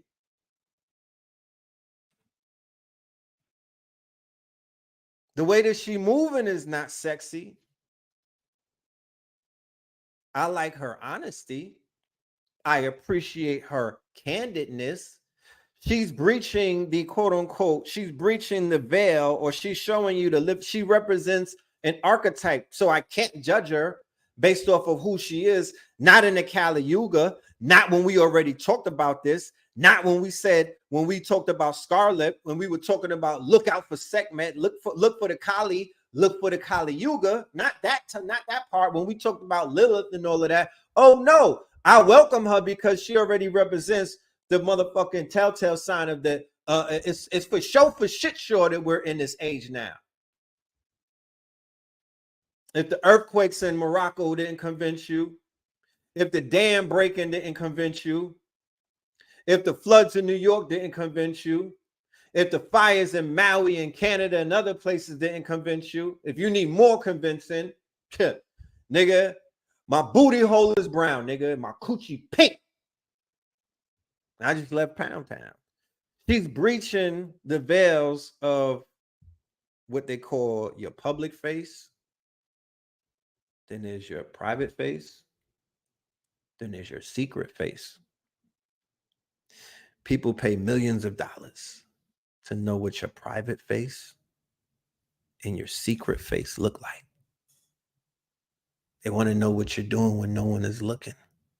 Truman Show. When the CIA is surveilling you, profiling you, right? It's the Central Intelligence Agency. So they watch everything. They're everywhere. They're watching, they know your sexual proclivities. So they know the public face that you give the people, but they know behind closed doors what you're doing. So what she represents and what Sukiyana and them represent is that they're coming forward instead of giving you the public face is the private face. It's the face that the voyeurs will see. They're just like, fuck that. I'm not doing the public face no more. Nah, I give head for this much amount of money. What's popping? Where we at with it? I need drillers and dreadhead killers. What's popping? They're just saying, yo, they speak in the minds of people who all have their private self. Your private self is your shadow self that you do your shadow work with. But your secret self is some shit that if a motherfucker knew that secret, they would die with that secret. That's how deep you go with your secret self. Right? And that's their job, to surveil and to find out what that is. And when they roll these people out who give you, that's why what the top rated podcast is true crime, because people want to know about people's secret selves. That's why the serial killers are so attractive to us. They're so quote unquote sticky, because we get to see how this nigga was living life with his public self, with his face, with his poker face, with his mask on, with his N95, right? With his quote unquote what they call that? Yeah, you know,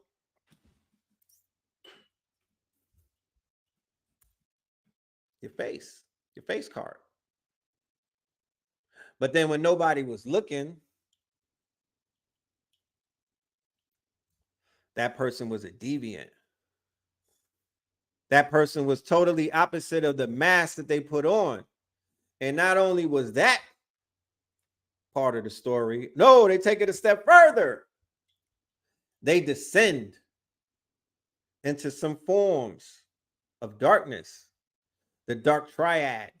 Those of the dark triad personalities that you see on the face, right? Like the Elon show we showed you in the last show, behold a pale-faced horseman, the dark triad or the dark tetrad, right?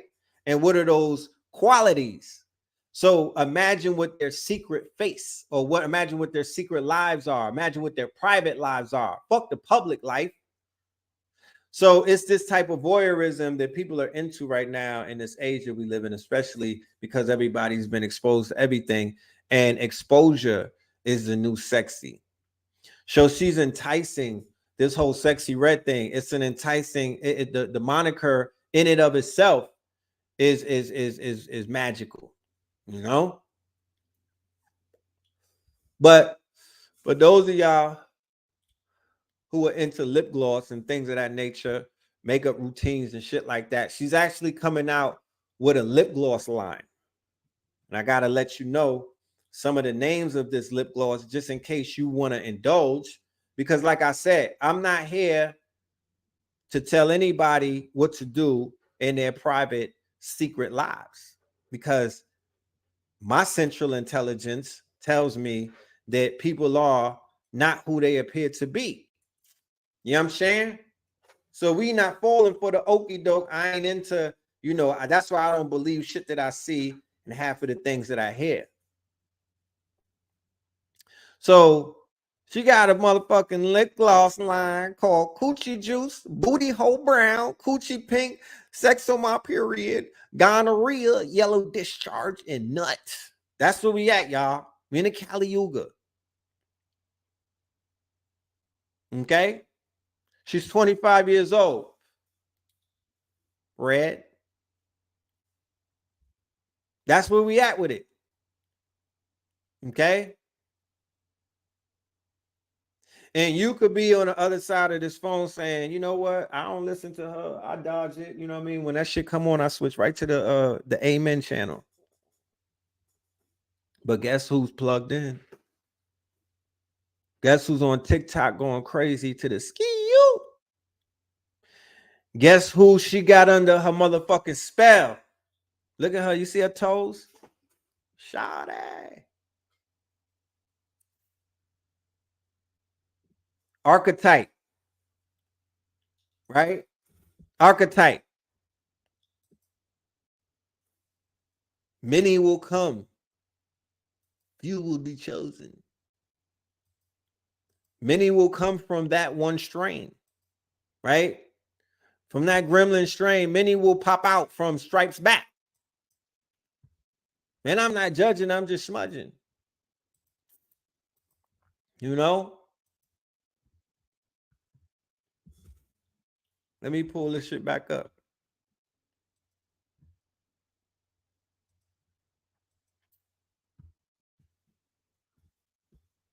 Shit said pause and just keynote shut down like pause. Let me clean myself.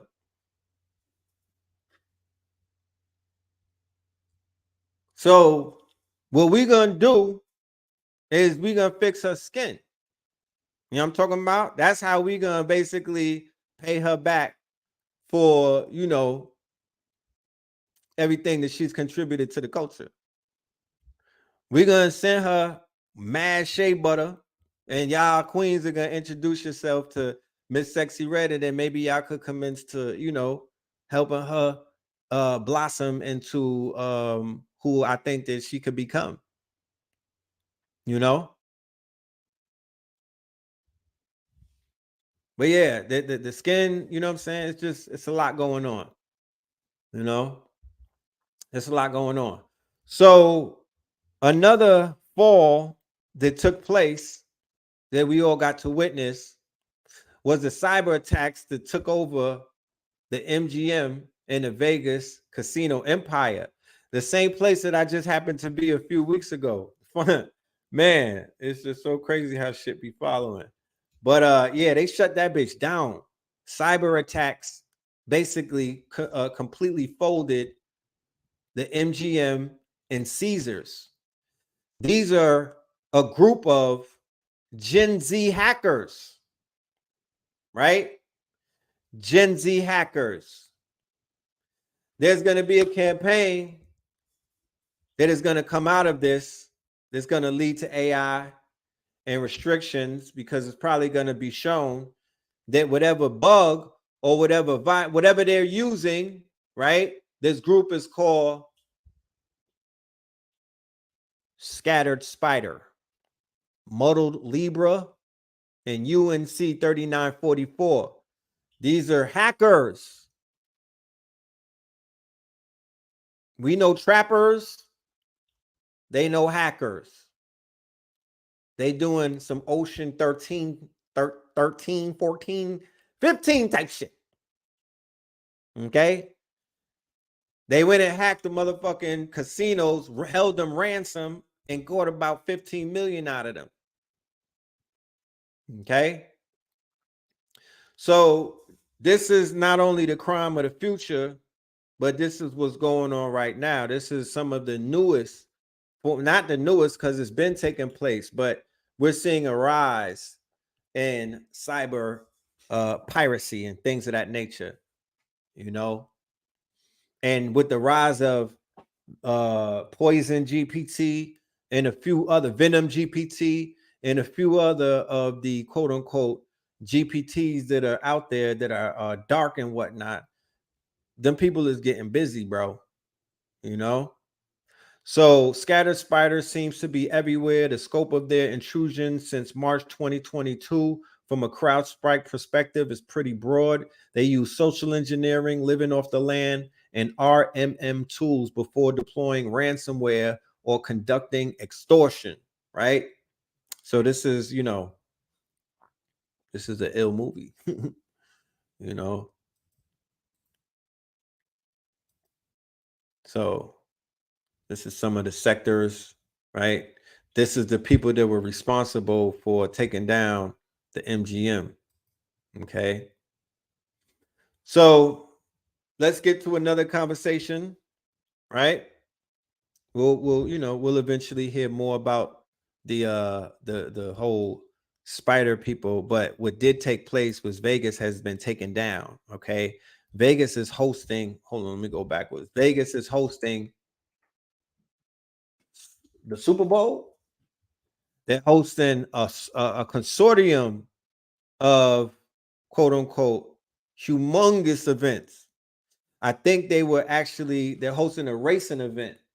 They were building tracks. They're still building stuff for the F1 or whatever.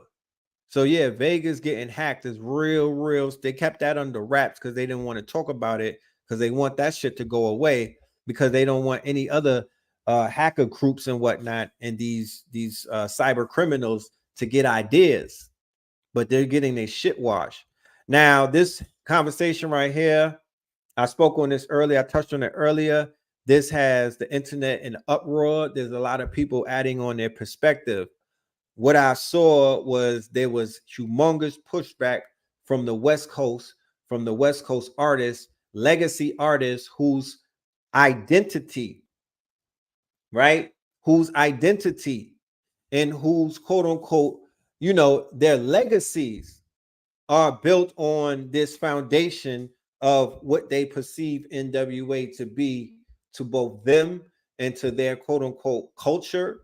And I don't have no problem whatsoever with people defending their quote unquote identity, because if they just sit back and allow somebody break the foundation of the shit that they stand on, and then they trying to pop out and shit like that, like they stand on something, then they can't stand on anything.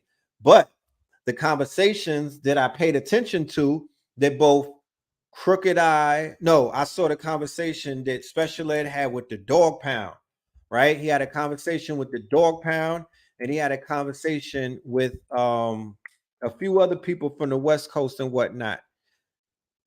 I didn't hear too many people make any points that made sense, that could negate what it is that was being said. Now, what he was able to do is clarify what he said, because they took a soundbite of what he was saying, because what the initial question was, who's the better group, Wu-Tang or NWA? He's like, Wu all the way. NWA, I can't fuck with that, because that group is what signified the beginning of the destruction. And what he meant by the destruction is because after the commercial success of the NWA, that was basically, that success wasn't an organic success. Let me explain to you. Hip hop was not being funded prior to that by corporate America to the tune of them pumping millions and millions and millions and millions of dollars into a product, into a marketing campaign, into radio play, what they call payola and whatnot. So you're hearing the song everywhere that you go, right? This was not happening when NWA was saying fuck the police. No, that's not when they got the money. That's not when millions of dollars got behind them. Okay? They were talking about dropping them around that time. Shit, Dr. Dre beat up Lee Barnes around. He was stomping chicks out. They were talking about dropping the group from the label because they were getting into trouble for being too revolutionary. So the problem is the complete swinging of the opposites. As a group, you could fall off and you could stop talking about something, but when your whole fucking energy switches, when your pendulum swings to such a degree where you talking about raping something, when you talking about kill nigga, die nigga, die. I mean, it's the equivalent of what buffoonery and coonery of a minstrel show would be in the form of rap. That last album, Niggas for Life, when Ice Cube left the group and took his pen with him because he had a conscious pen.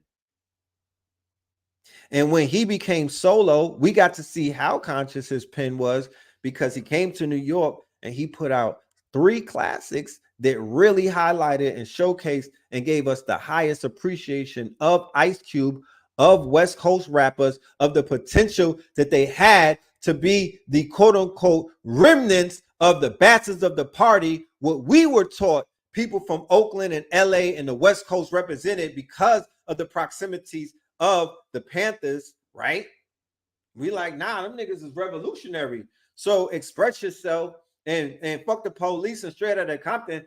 Yeah, there's gangs and whatnot, but we heard community revolutionaries and motherfucking progress. Brotherly love, overriding oppression. We heard that. That's what we were being told. Even though they get busy and they might gotta body something, they got rivalries. Because when you introduce gang culture, you're automatically gonna introduce destruction. Come on, y'all. Y'all trying to act all fucking holier than thou, especially people who you were born into the war. You don't know that there was a time when there wasn't a war. There was wars in hoods, and yes, there was bodies being caught everywhere. New York was the murder capital. They was not making money in millions of dollars rapping about that though. They was spitting their shit, but there was a balance. So when I say balance, what I mean is every artist had at least some type of balance on his album. What is hip hop? 5 pillars: masters of the ceremony, the DJ, the dancer, the artist, and consciousness. That's the 5th pillar. So if you're not putting that in, then you're leaving it out.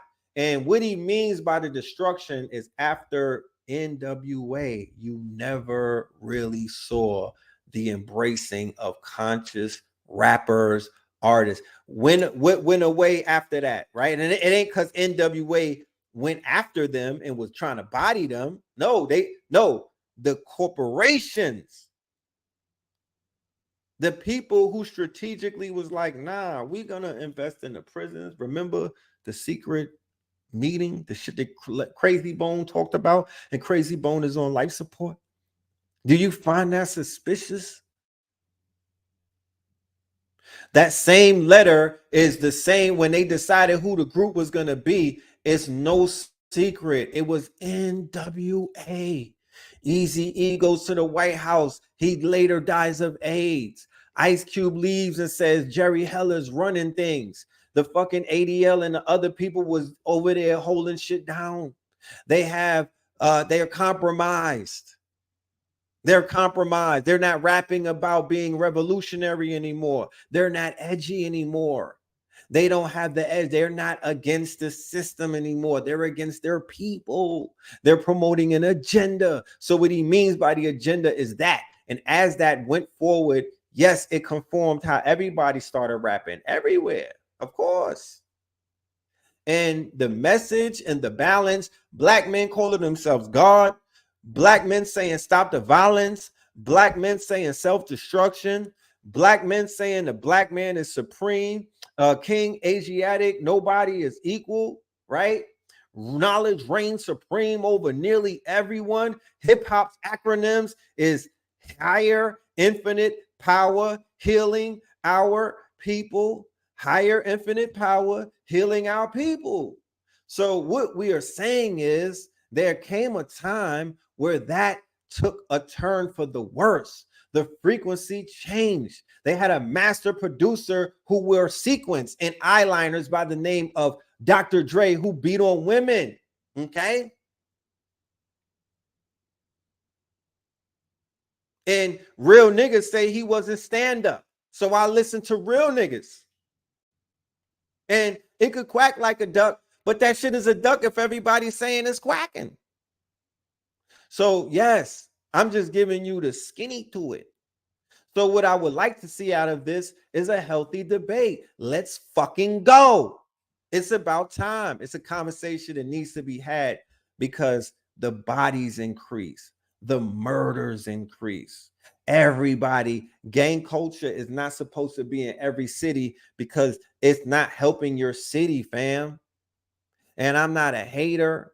I'm not shitting on your set. I'm not doing none of that. I love you. You dig what I'm saying? But I'm keeping it 1,000, and I got to keep it 1,000 because I love you. And I don't want you to fall for the okie doke. It's not just me. If I'm tripping, why is it that the gangsters and the rappers is dropping a flag and telling you that it's a lie and it's not worth it? Or why is it that the gang's purpose, which was to protect our people and to basically be our private armies and our private military, why has that not been activated? Why is the hostility there? And why are there civil wars taking place and the community is not safe because y'all niggas is running around with weaponry that the motherfucking military has?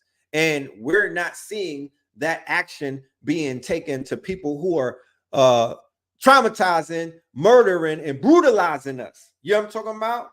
And that's happening everywhere. And there's gangs everywhere.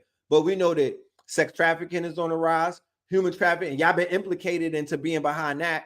Motherfucking fentanyl, everybody's dying from overdoses, and y'all been implicated in doing shit like that. All of my favorite rappers got killed by somebody in your gang.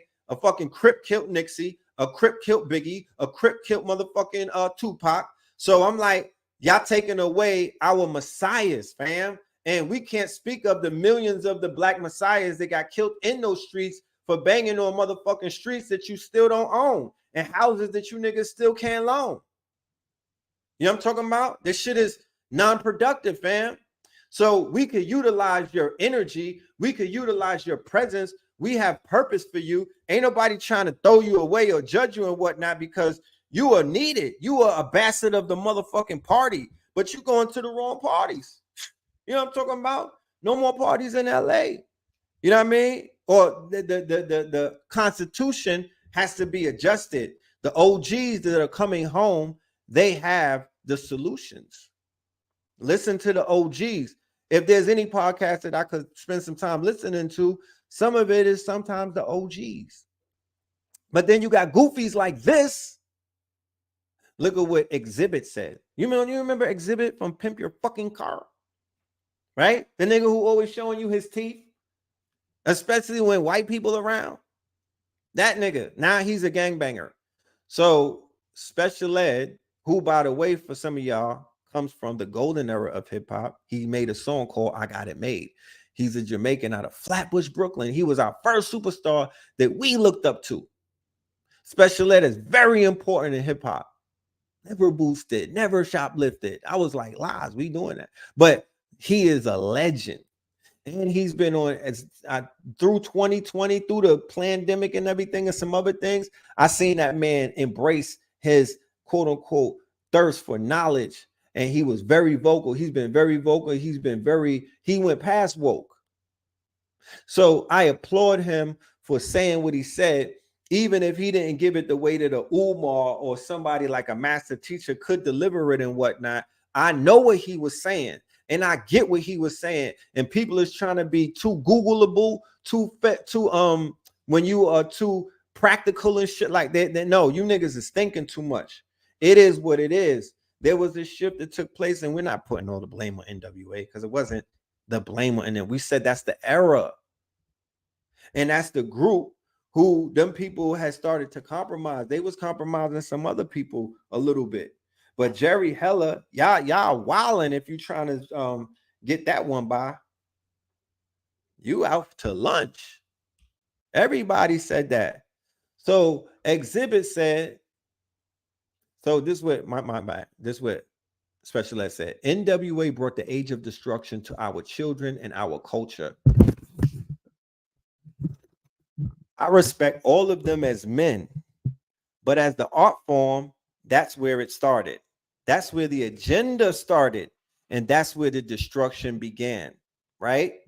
So I'm calling for 4 of the community's master teachers, not students. We don't need nobody who's just starting out. We don't need no rookies. You know what I mean? Not to say that the starting 5 can't have a rookie running the ball. Matter of fact, my rookie would be, I would elect B-Dell, you know what I mean, to run that rock and whatnot. But we need some veterans to put together the case and you know, especially some Moors and whatnot who know how to put together the proper court case, right? Put this together as if we were on Supreme Courts, you know what I mean? And we could step out there and we could go ahead and present our case against quote unquote hip hop, because that needs to be put on trial. You know what I'm talking about? Rap music and whatnot, even hip hop. We need to talk to hip hop, but definitely gangster rap and some of the things that people are promoting.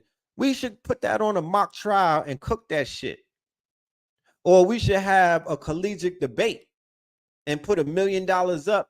You feel me? Or put some type of incentive and get this shit going and whatnot. Is keep it respectful. But the scholars amongst, matter of fact, let it be the scholars amongst hip hop. Let's not even take it outside the culture. Let the scholars in hip hop, because no, I'm God hot. I'm in the race. But I did something called NWA Decoded with me, KT the Arch Degree, and Black Dot. All right. I looked for it and I think they scrubbed it off the internet, but I do have the physical copies of it and whatnot. I'm just gonna have to digitize it and just upload it to my Patreon.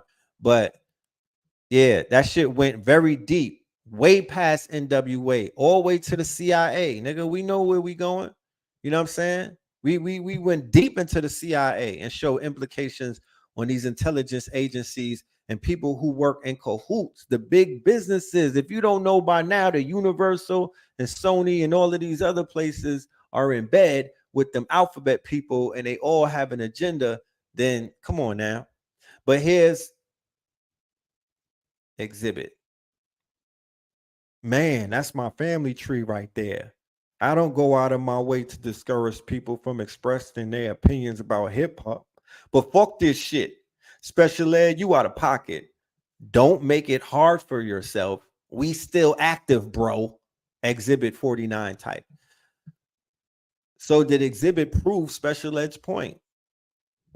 And then King Crooked, who's been who's long been a supporter of West Coast hip hop, has just defended the legendary NWA against claims made by Special Ed that the gangster rap pioneers harmed the genre.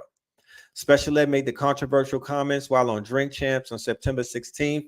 NWA came out and their shit was hardcore, and I see that they can say what they want, he said on the popular podcast, but the label didn't want to market me that way, and I had hard shit. He continued, they didn't want that. They wanted commercial music.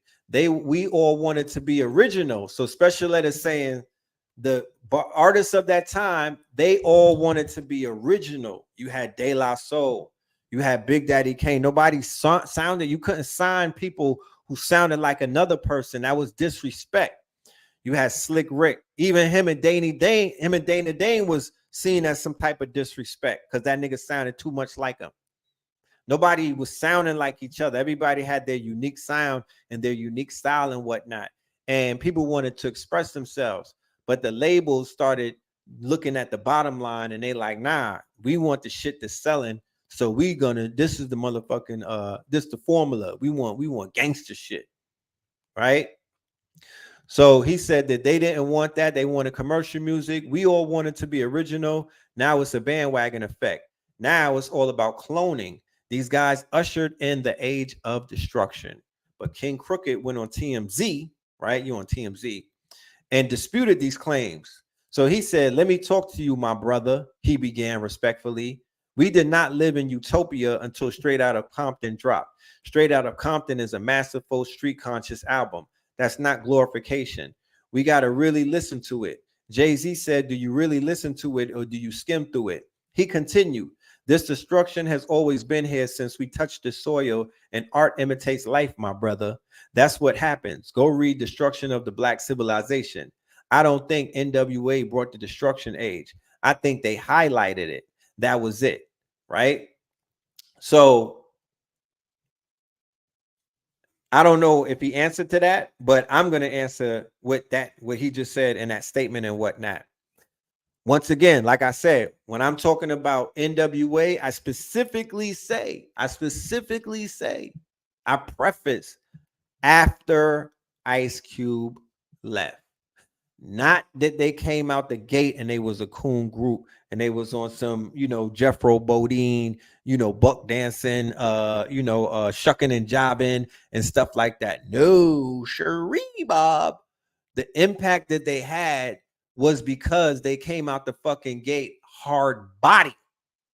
And they were the West Coast equivalent to a Public Enemy and a quote unquote, they were the West Coast equivalent to like a PE. Yeah, like a PE and something else mixed in with that. I would say maybe a Run DMC in a sense. I don't know. But they came out the gate smashing. The rhymes was on point. The video was fire. But they had anti-government, anti-establishment, all of that in their rhymes. And they were like the CNN of the West Coast because Public Enemy is the CNN on the East Coast and things of that nature. So the rappers, yeah, they rapped about what they saw, but they also said self-destruction. They also said we headed for self-destruction and things like that, But when Ice Cube left the group, and he made a song called No Vaseline, and he dissed them, and he specifically went off about Jerry Heller, and he told people what was going to happen. Instead of people abandoning this group, people went with Ice Cube. A lot of people stopped fucking with that, and they went over there.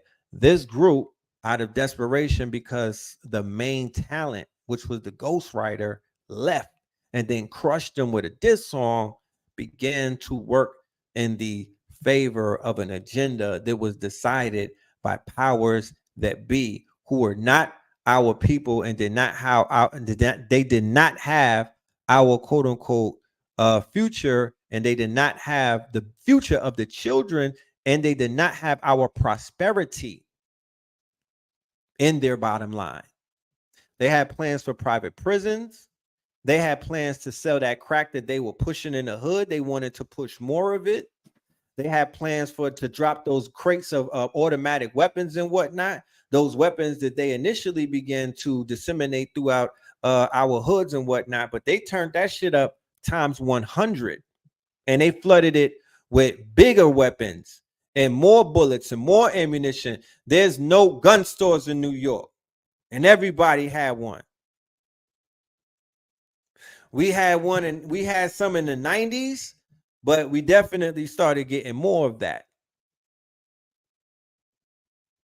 You're listening to a music that's being bankrolled to the tunes of millions of dollars from multi-billion-dollar corporations who have board meetings and shareholders, and these shareholders are told in these board meetings the quote-unquote projections of these companies 5 and 10 years into the future, and they're telling these shareholders that these shares in the private prison industry will make you rich, and these shares in the funeral industry will make you rich, and these shares in all of these liquors and whatnot, LHV and whatnot, will make you rich, right? And their shareholders listen to them, and they cohesively come together, and they begin to prey on a population of people, because as they pump that money, and as they bankroll, and as they fund, right, they fund a certain agenda or a certain type of artist, and they make it unbalanced, then you begin to see the destruction. That's a fucking fact. Not to say that the destruction didn't already begin. When you light a fire in the backyard, it already has to have a base fire. It got to have a foundation. Yeah, the fire been burning, but we talking about the acceleration of how did this shit burn down? How did it go up? You had gangbangers before. That was the exception and not the rule. Then they gave us Boys in the Hood.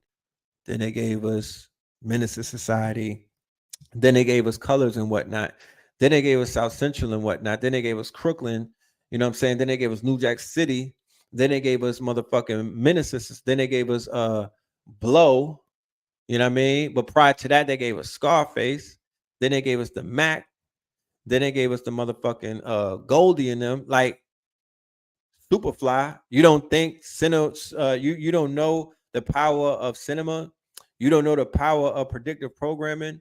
You don't know the power. I've watched movies come out where they was making satire of something like don't drink your gin and juice while in South Central. And the people that they were making fun of did not exist in real life, and they were only existing on the screen. Right. And we would make fun of it. Right. Similar to shit that you would see on Living Color. Fast forward a few years later, I'm seeing those real people. I'm seeing those people in the real world. Right. I'm seeing those people manifested in the real world. The same thing happened with Jerry Springer and whatnot. I would see the depictions or the satire of caricatures and characters and whatnot, or prototypes on the stage and whatnot. But those stages were making real people, or, you know what I mean, that egregor or that idea of a person or what that person was into and doing and whatnot. Although it was completely outrageous, shit like that started manifesting. I saw the movie Baps, right? Yes, Baps. I saw the real life Baps come about. I saw a reality show, I Dream of New York, Flavor Love and New York and all of that. Basketball Wives, Hip Hop Love, all of that shit. And we see, look, I was at Revolt World. Oh my goodness. Yo, I was at Revolt World. the P Diddy shit, y'all. Bam. I if I could have went live, but I had to just, I had to be in the moment because they say who cloned Tyrone. That shit is real. I was literally, they had it in the movie studio, Tyler Perry's old movie studio called Pangea now. And it was like big, it was like, big movie studio sets and whatnot. The shit was set up fire. But damn near everybody that I saw was a clone of some shit that I seen on hip hop video, like on World Star, dead ass. Everybody looked like somebody that we know. This like a star, like I was saying earlier, that has the spotlight, the one who is fixated upon. So these stars, right? Like Ari Fletcher, what's her name? Carisha. So Carisha and them was there. There was mad clones of Carisha there. Crazy, yo. I promise you. You had to be there to understand what I'm talking about. This shit looked like a bad video shoot, y'all. And I'm not judging them. I gotta be still, because it was still good energy. It was still good to be amongst our people. People are beautiful. I'm not talking down. Don't get it fucked up.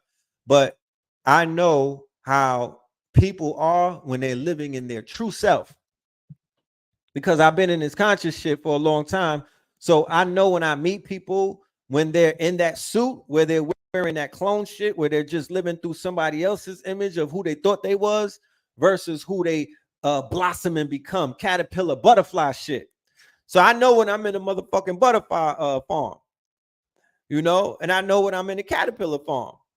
So I saw a lot of people who were, in those stages of finding themselves, because the hip hop culture is a culture where it's going to teach you how to dress. It's going to teach you how to talk. So Sexy Red is lit. That's how the girls is going to be holding their neck, the way that her mannerisms. That's how people pick up the neck movements of people that, the girls that they watch, that they following and whatnot. These, the Jadas and whatnot on, girls pick up on all that. Clone Tyrone. I was in Glen. I think KT gonna do a part 2 of Who Cloned Tyrone on our Revolt World experience, because it's real interesting. Y'all need to know that they cloning people all around. So when people say the music ain't doing nothing, or people don't follow movies, what you think, right, Bill? Movies don't make. I watch mad movies. I don't be doing nothing. Your private self might not say that. I don't believe you. I'm sorry. I know how people deal with their shadow. I know the shadow self. You niggas is not gonna convince me of nothing. I don't want to hear it. Fuck out of here. The nigga that's quick to say that he don't do it is the nigga that's doing it. Hit dogs bark, bark, bark. So let's get to the meat and potatoes of tonight. Because this has to be talked about. Now, on the surface, for people who are looking for justice and things of that nature, this is a beautiful thing. But what if this is completely wrong? What if this man had nothing to do with this? What if this man is taking the fall for somebody at a higher rank? Right? Now, if that's the case, you know what I'm talking about? Because shit happens,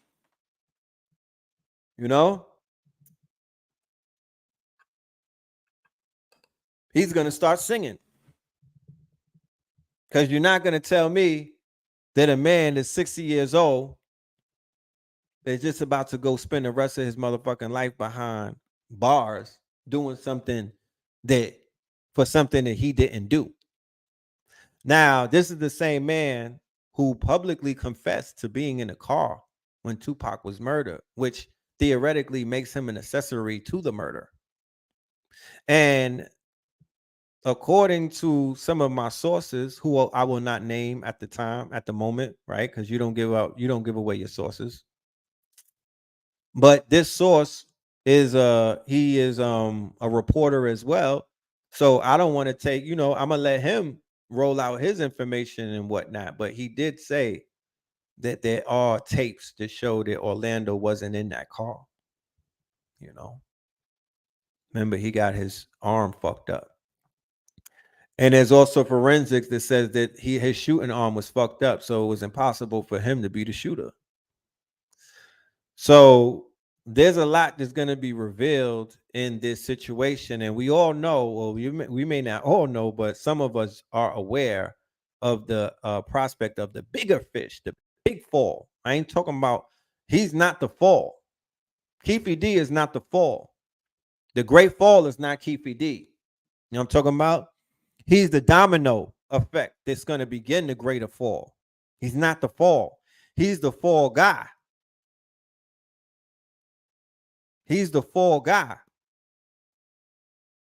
There's bigger fish in this motherfucking tank. Right? There's bigger fish in this tank. So this nigga put a book out. This nigga went on Vlad TV. He basically talked himself into a case. He basically talked himself into a case. I'm not from LA. I don't know, the history, but I know his name's been mentioned. And when niggas say his name, they tremble afterwards. It's given Debo, right? It's given Debo. Dudes was definitely scared of this man, and he's definitely on demon. He's definitely a demon in a motherfucking in a demonic, in a demonic movie. He's a demon in a horror show. So imagine how fucking low he was going if the niggas who go low is intimidated by him. Right? But one of the things that you'll recognize and you'll pay attention to, and it's not just on shows that 50 Cent write and whatnot, and it's not just on movies, but individuals such as this that operate at high ranks in gang activity and also street activity, they're always somewhat tied in, through some type of backdoor with law enforcement. They're always making deals, side deals, giving people up, doing a lot of things to keep them in the cycle that was planned when they brought NWA on the motherfucking red carpet, right? The rebranded NWA, the buck broken NWA. You understand? The compromised NWA, the poison pill NWA, not the revolutionary, not the ones that were speaking to the revolutionary gangbangers who wanted to do community revolutionaries in progress and whatnot, not the ones from the riots and whatnot, not that energy, not street knowledge. No. That's not street knowledge. The last albums from NWA after Ice Cube left, that wasn't street knowledge. And I would not expect anybody who was not born around that time, do not know the history of hip hop, and don't talk to their OGs to even know anything about that. You just think that whatever that movie showed you, because that movie, like I said, was about 70%, maybe 60 accurate. And every single movie from the Biggie movie, if they put a movie out, just know that shit is cooking the fucking books. Documentaries don't even get it all the way right. Niggas' autobiographies be leaving out a bunch of shit. So these movies is fucking Hollywood. It's fantasy. It's based on a true story. It's based on a true story. So he said in the books, nigga put out a memoir, Compton Street Legends. He identified his nephew, Orlando Anderson, as the one who fatally shot Tupac. Orlando was a member of the Southside Compton Crips gang. He died at age 23 as a result of another gangland shooting in 1998. So that's the pop, niggas is all dead that was in the car. Davis was one of 4 occupants of a white Cadillac that pulled alongside the rapper's car before somebody inside rolled down the windows and fired, hitting Tupac 4 times. So all 3 of them is dead. You know what I mean? All 3 he's the only one that's living that was in that car, right? Just to show you how karma be catching motherfuckers eventually and washing them up one by one. They all dead. Regardless if they kill Pac or not, they had something to do with it. All of them is dead, bro. You know what I'm talking about? And he in the pokey right now. for running his mouth. But the $1 million question is, what if he was doing it for somebody else? Because he's been on Blad talking about P. Diddy, yo. Hit me up. He doesn't evoke Sean Combs' name. I might need to run this shit through Chat GPT and find out how many times he invoked Sean Combs' name in an interview. Because he done summoned this man's name many, many times to the point this nigga's like, call me love. Damn, I wish I had my sound effects.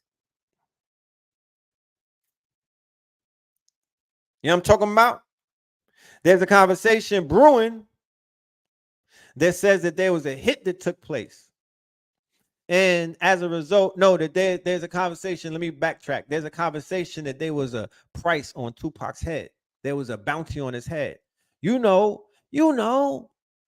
understand what that is, right? Because that's where hip hop has it morphed into. I don't know if Scott LaRock was killed by a hitman, but I know after Hitman hollered at Tupac, that's all really, that's not all, but that's what we've been seeing inside of this culture all the way up to the young boy. I told my young boys I'd never be broken again. Brrr. Right? All the way up to the young boy, right? Hits for hire. You know what I'm talking about? Fuck it. Instead of throwing 20 bands at the strippers, you just throw 20 bands at the hitters. And they getting shit done. Real life Tubi shit.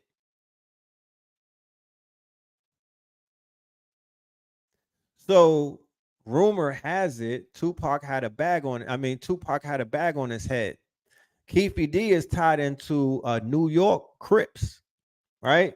He's tied into Von Zip, who is one of the was a gangster. You know what I'm talking about, from Harlem. Rest in peace. He's no longer with us, but he was one of Mike Tyson's peoples. You know, a real street dude. Okay, a legend.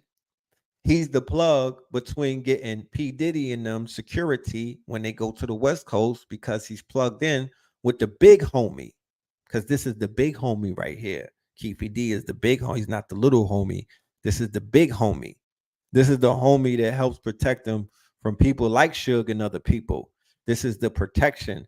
This is the guard. This is the gates. This is the wall. This is who you pay when you motherfucking tap in. Right? So when Pac got hit, even though it was a personal beef, they made that call to the person who put that motherfucking bounty up. And he said, I want my money. And rumor has it the money was given to the middleman, and the middleman pocketed it. And rumor has it that that money was never paid out. So rumor has it, allegedly, because I'm not here to spread rumors. I don't do chatty patty. But I definitely have to give you things that you're going to hear about anyway to put it into context. So when you do hear it, you know what you're hearing. So they said that the Von Zip brother, who's no longer here, many people who will be named in these quote unquote, you'll see how many, you see the mortality rate of a lot of these individuals, because you'll begin to see how many people are actually alive, which is not a lot, you know. And they, you know, theoretically, them niggas should be, but Pac got hit.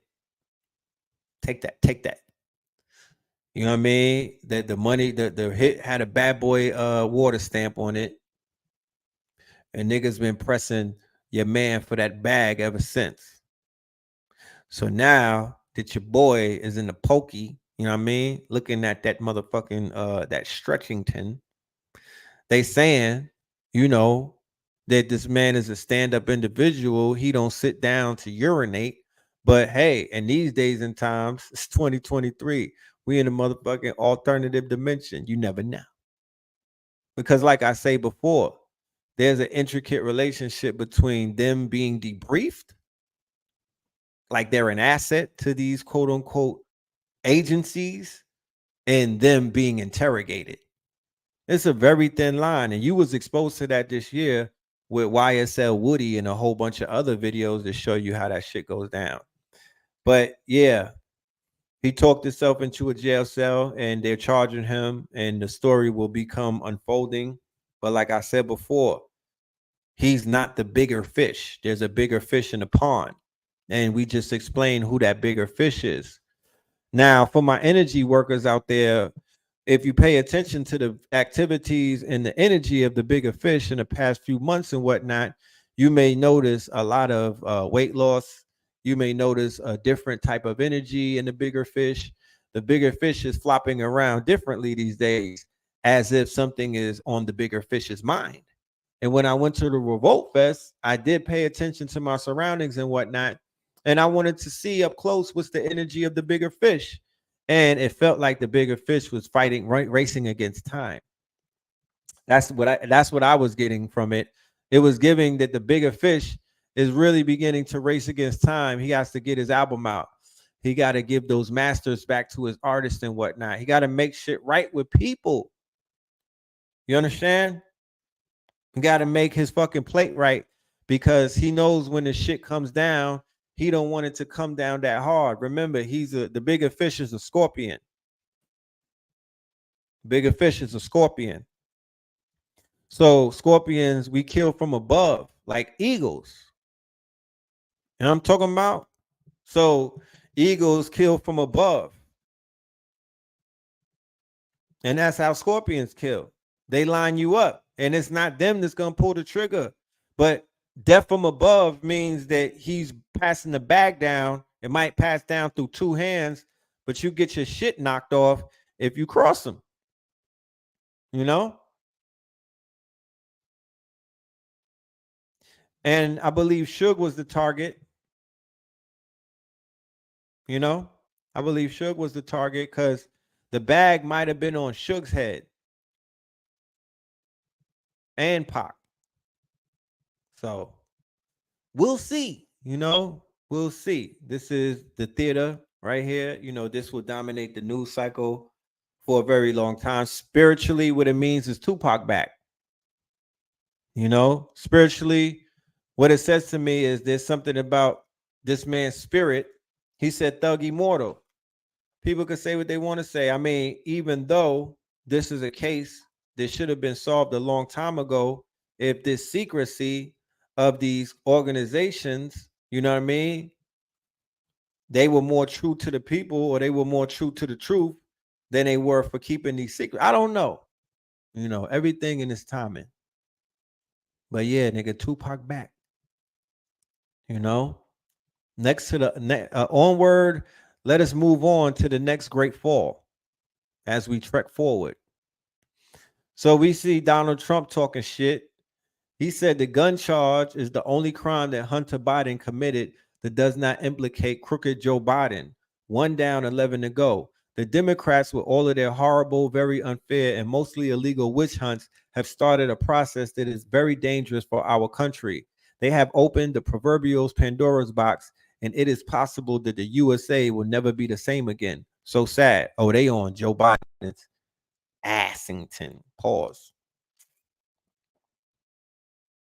They on their asses. Now think about the implications, because once again, if you wasn't alive, you don't know what I'm talking about. So just listen to people who were there, who could tell you, you know, from firsthand experience, because this whole thing is a teaching lesson. The Tupac shit keeps coming up because I think that there's more lessons to be learned. You would think that we would be finished with it, but it's so many lessons to be learned from this, right? But one of the main teaching moments, yeah, hold on. Let me pull this up.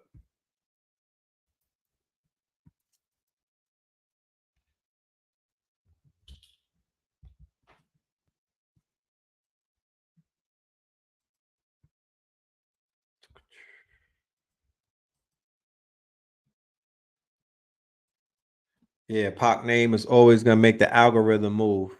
You know what I mean? Thug immortal. You know, we don't die, we multiply. You feel me? Somebody been supposed to have did something about that. But once again, like I said, all do things in due time. But yeah, they on Joe Biden's, they on his heels, right? They on his heels.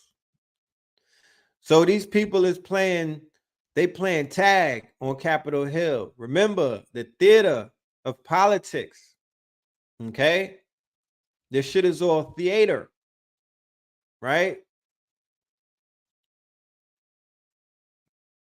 The first impeachment inquiry hearing into Biden was 6 hours. Here's what happened. They cooking the president. These niggas didn't put that on TV. You didn't know about that? You didn't know about that? They having these hearings and they washing your president. You didn't even hear about that. They showing fraud, y'all. They implicating his crackhead son in China and they tying some shit together, bro. These niggas is cooking the president. Joe Biden.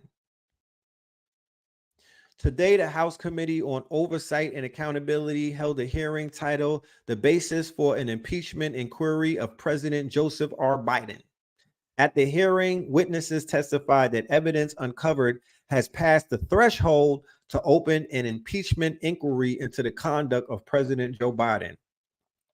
While Democrat members engaged in political stunts, Republican members highlighted evidence, including financial records, emails, texts, and witness and whistleblower testimony, showing President Joe Biden lied to the American people about his knowledge and participation in his family's corrupt international and domestic business schemes. Under an impeachment inquiry, the House Committees on Oversight and Accountability, Judiciary, and Ways and Means will continue to follow the evidence to determine whether President Biden committed impeachable offenses under the U.S. Constitution. Where's my brouhahas at? Where's my brouhahas at? Forget this unmitigated allegiance that you may have to the Democratic Party when you have the opportunity to make Sleepy Joe finally go to sleep. Put this fucking old yellow dog to sleep. Do you know who this is? A crime syndicate. This man has some tentacles that go very deep into the deep state. Deep, right? It's nothing good about this individual whatsoever. This scorpion, mind you, another scorpion, right? So the big fish is a scorpion, but the bigger fish, the great fall, niggas still getting knocked out by Jake Paul. I hate y'all. Yeah. This the big fish. This the big fish. And you know, they got him on the grill. This is the Republicans shooting back. They drilling back for what he did to Trump. So this is drill rap on Capitol Hill. This is the theater of politics. Remember I told y'all, welcome to the shit show. LLJJ boy. I just want to say, did you see that boy's triceps? Y'all don't want to cook this nigga? Y'all trying to save this man? Stuff a lot. That's why you got earthquakes and fucking floods in New York. You niggas getting washed right now. Kali Yuga, nigga. Kali. Huh? 50 skulls, my nigga. It's the 50th year, right? Yeah. 50 dead rappers around her neck. Wait till you see that flyer. 50 dead rappers around Kali's neck. You know? President is acting unpresidential. Huh? Bitch, I'm in the Bronx and it's evil in my residential. It was all emoji. It was never mental. Come on now.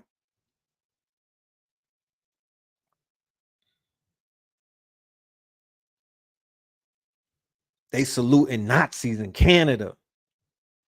Like, where are my reality rap niggas at? Are you niggas out to lunch? Where's my street knowledge rappers at? Where my papoose, moose, mongoose niggas at? Where my Poop Pat and my Pat Poos niggas at with them bars about the reality rap? Where my Ice Cube, O'Shea Jackson pins at?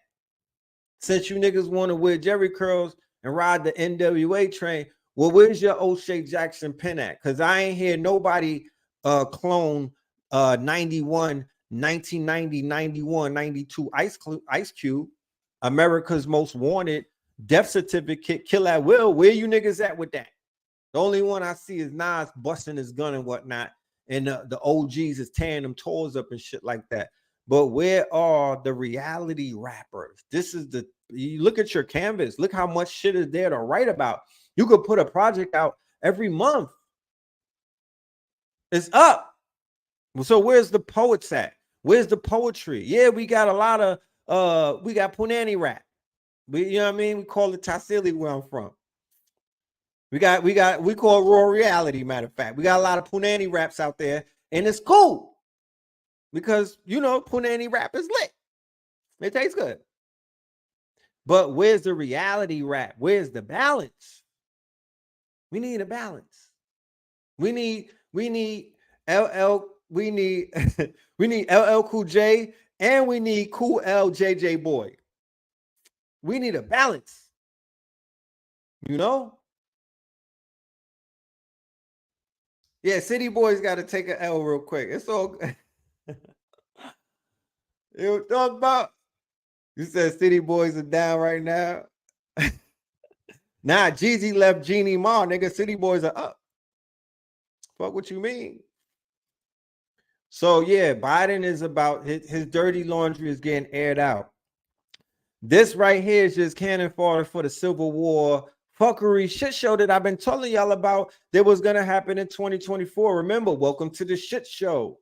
Remember, I said don't be distracted. The theater is about to begin. Welcome to the show. So we're in the second act right here. We might even be in the first act still. So all of the opponents of democracy, the Democratic Party, and the Biden, you know, all of it, they're gonna use all of this, and it's gonna fuel the fire, and both sides will be on bullhorn shouting at each other's, talking about Trump's 91 charges, Hunter Biden, you know, then it's gonna be the rainbow people with the flag, then there'll be niggas with the Ukraine, then there's gonna be niggas probably with the Russian flag, then there's gonna be people with the black flag. It's about to go down. You know what I mean? Don't you see the recipes in the quote unquote? Do you see the recipes in this Kali Yuga gumbo or this pot that we're in? Jeezy said, you pay now. You pay now. Jeezy woke up one day and said, "Ooh, I feel sorry for your mother." She said, "What you said, boy?" He said, "I feel sorry for your mother." And then all hell broke loose. All hell broke loose. And y'all was rooting for them too. The only people that was mad was black women from Detroit because y'all love Jeezy. You was like, child, what is this? Yeah, nigga. Snowman went to China for a minute. Nigga got that China white, no? You hurry up and buy. You hurry up and buy. But he came to find out that she was too friendly. You know, she was giving happy ending. Okay? So, no, it no work. It no work. He was like, I just know, man. I big Jeezy. So, look at your boy. We just talked about this dude in the four pale horsemen. He's one of them. Okay? Elon. Okay? Elon says the shoplifting epidemic is giving him late stage Roman Empire vibes. America's going full Joker. America is going full Joker. Real quick. Do you know about the Roman trend on TikTok? Right? And I'm not on some egotistical, egomaniacal stuff. I'm highlighting and cataloging, you know, the journey. So sad that I even have to say that. But we had a lecture, right, called When in Rome, right? And on When in Rome, we talked about this shit being quote unquote Rome, right? So then out of nowhere, because when I was doing the research, this shit didn't even exist on the internet like that, because I was deep diving when I was doing my research for our When in Rome. So this came about after the conversation of When in Rome. And we also did the lecture called Nova Roma, okay, where we showed this is the new Rome. We showed proof that this shit, and shout out to Ross Ben, of course, who kind of sparked that, who definitely sparked that, who's coming to the Patreon, you know what I mean, to spark your minds and to give you some real heavy energy information, research, and all type of other things. According to a new TikTok trend, men think about the Roman Empire all the time. What men? Not the men that I know. Not the men that I know. So look, we talking about the Roman Empire, and they got Keefe D playing. Okay. So like I said, this is going to be a story apprehension team 7 years that you're going to see passed around. But if you ask me, I feel, you know, where I'm coming from, the LAPD had everything to do with both him and Biggie's assassination. That's all coming from the top down. And they utilize people who look like us to work for them because they are triple agents out here who are basically fronting, right?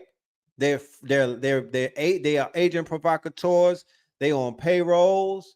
They're what are known as triple agents. You'll never know. Remember Departed with Jack Nicholson, and they showed you how Whitey Bulger was so tied in. He was like a triple agent.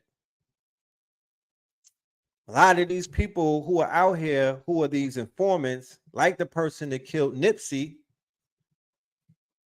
they have hitmen who wear colors. That, my friend, is your neck. They have hitmen in your entire with face spine. tats. They have hitmen family who of be in the Tupac club Shakur with you, has popping been waiting bottles. They got hitmen who work for them. Don't ever think that that's not the case. Even back in COINTELPRO days, they told you they was paying the hitters to kill niggas and go up against the Panthers and the Revolutionary. They was getting street niggas to shoot.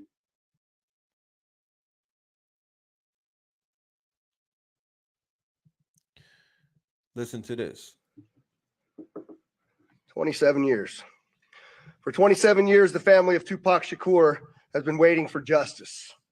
We are here today to announce the arrest of 60-year-old Dwayne Keith Davis, aka Keefe D, for the murder of Tupac Shakur. Davis was arrested this morning by my LVMPD criminal apprehension team, and this investigation started on the night of September 7th, 1996. It is far from over. It has taken countless hours, really decades, of work by the men and women of our homicide section to get to where we are today. All right, you're not hearing this, so I can't look at them for too long. What do Nicki Minaj and Marcus Aurelius have in common? Both have strong ties to the Roman Empire, and both are currently trending in pop culture. Minaj, who has an alter ego named Roman and a song called Roman's Revenge, hosted the MTV Music Awards this week ahead of a new album due in November. Meanwhile, on TikTok, women are finding out just how often the men in their lives think about the Roman Empire, and their answers indicate a frequency that has been shocking to both the women filming the viral videos and viewers who might have erroneously thought Julius Caesar ruled the Roman Empire, though we're not naming names here. And the trend on TikTok, women record interactions with their husbands. These are white women, by the way, or boyfriends, or these are black women with white boyfriends, in which they ask them how often do they think about the Roman Empire, or to share the last time they thought about it.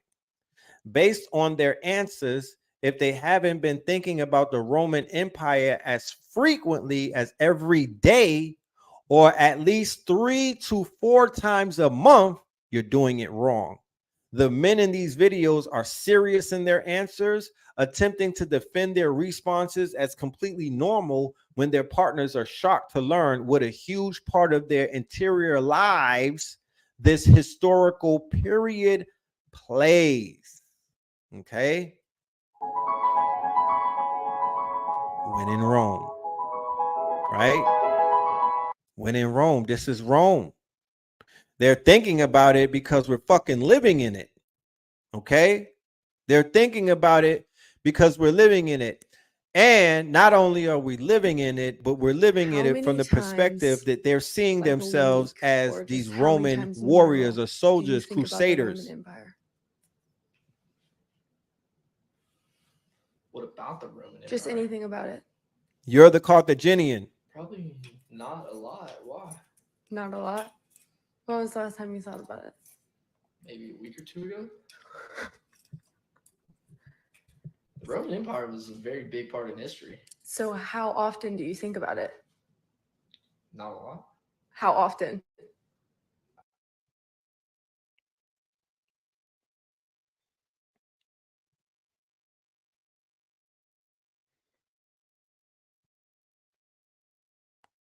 So yeah. So you think about the Roman Empire once a week? Sometimes, yeah. But not necessarily. Yeah, so when in Rome, when in Rome, people are looking at their quote unquote, and remember, keep this in mind too, on a metaphysical plane, the timelines, right? The timelines, like I've said before, we live in the reality, we live in a quantum, this is the quantum quickening. So we're in a quantum universe now. The timelines are folded upon each other. People from the era of the Roman Empire are back. You know what I mean? People from that timeline have incarnated. They are here. That timeline theoretically is here because it exists in the imagination of man. And now we live in a day and time where the imagination of man, you could prompt a whole world with AI as long as you have the imagination in your mind. Imagination, / imagine and whatnot.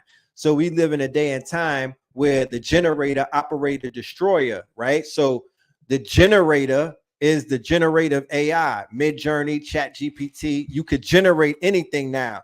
The operator is now you can operate the things that you generate. And the destroyer is now you could destroy with the things that you generate and operate.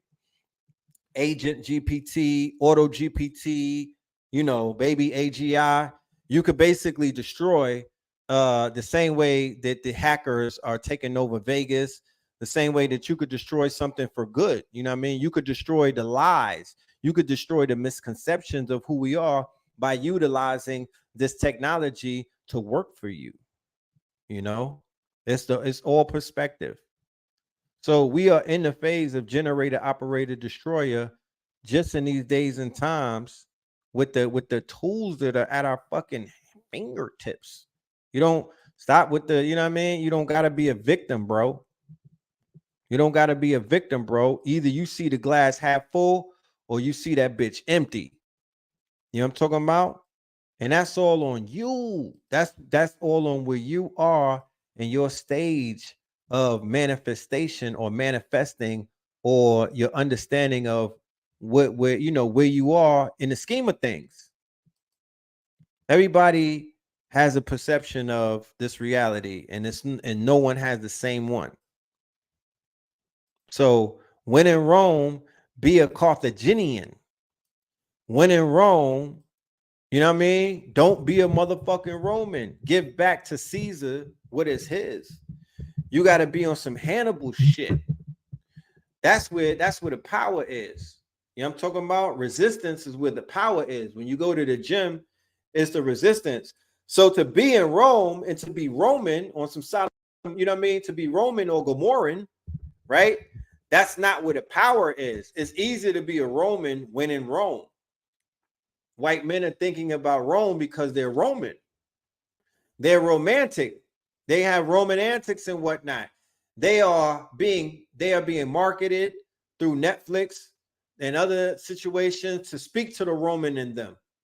The way that they see society today through, you know, the way government and everything is set up, that's also speaking to the Roman in them. So the Romulus, Remus, you know what I mean, Roman aspect of them. Oh no, Rome is falling. So you damn right they thinking about it, because Rome is falling, Babylon is falling all around them. And they said feed them cake. And that's what social media is. That's what entertainment is. That's what this fucking mumble rap that they putting out is.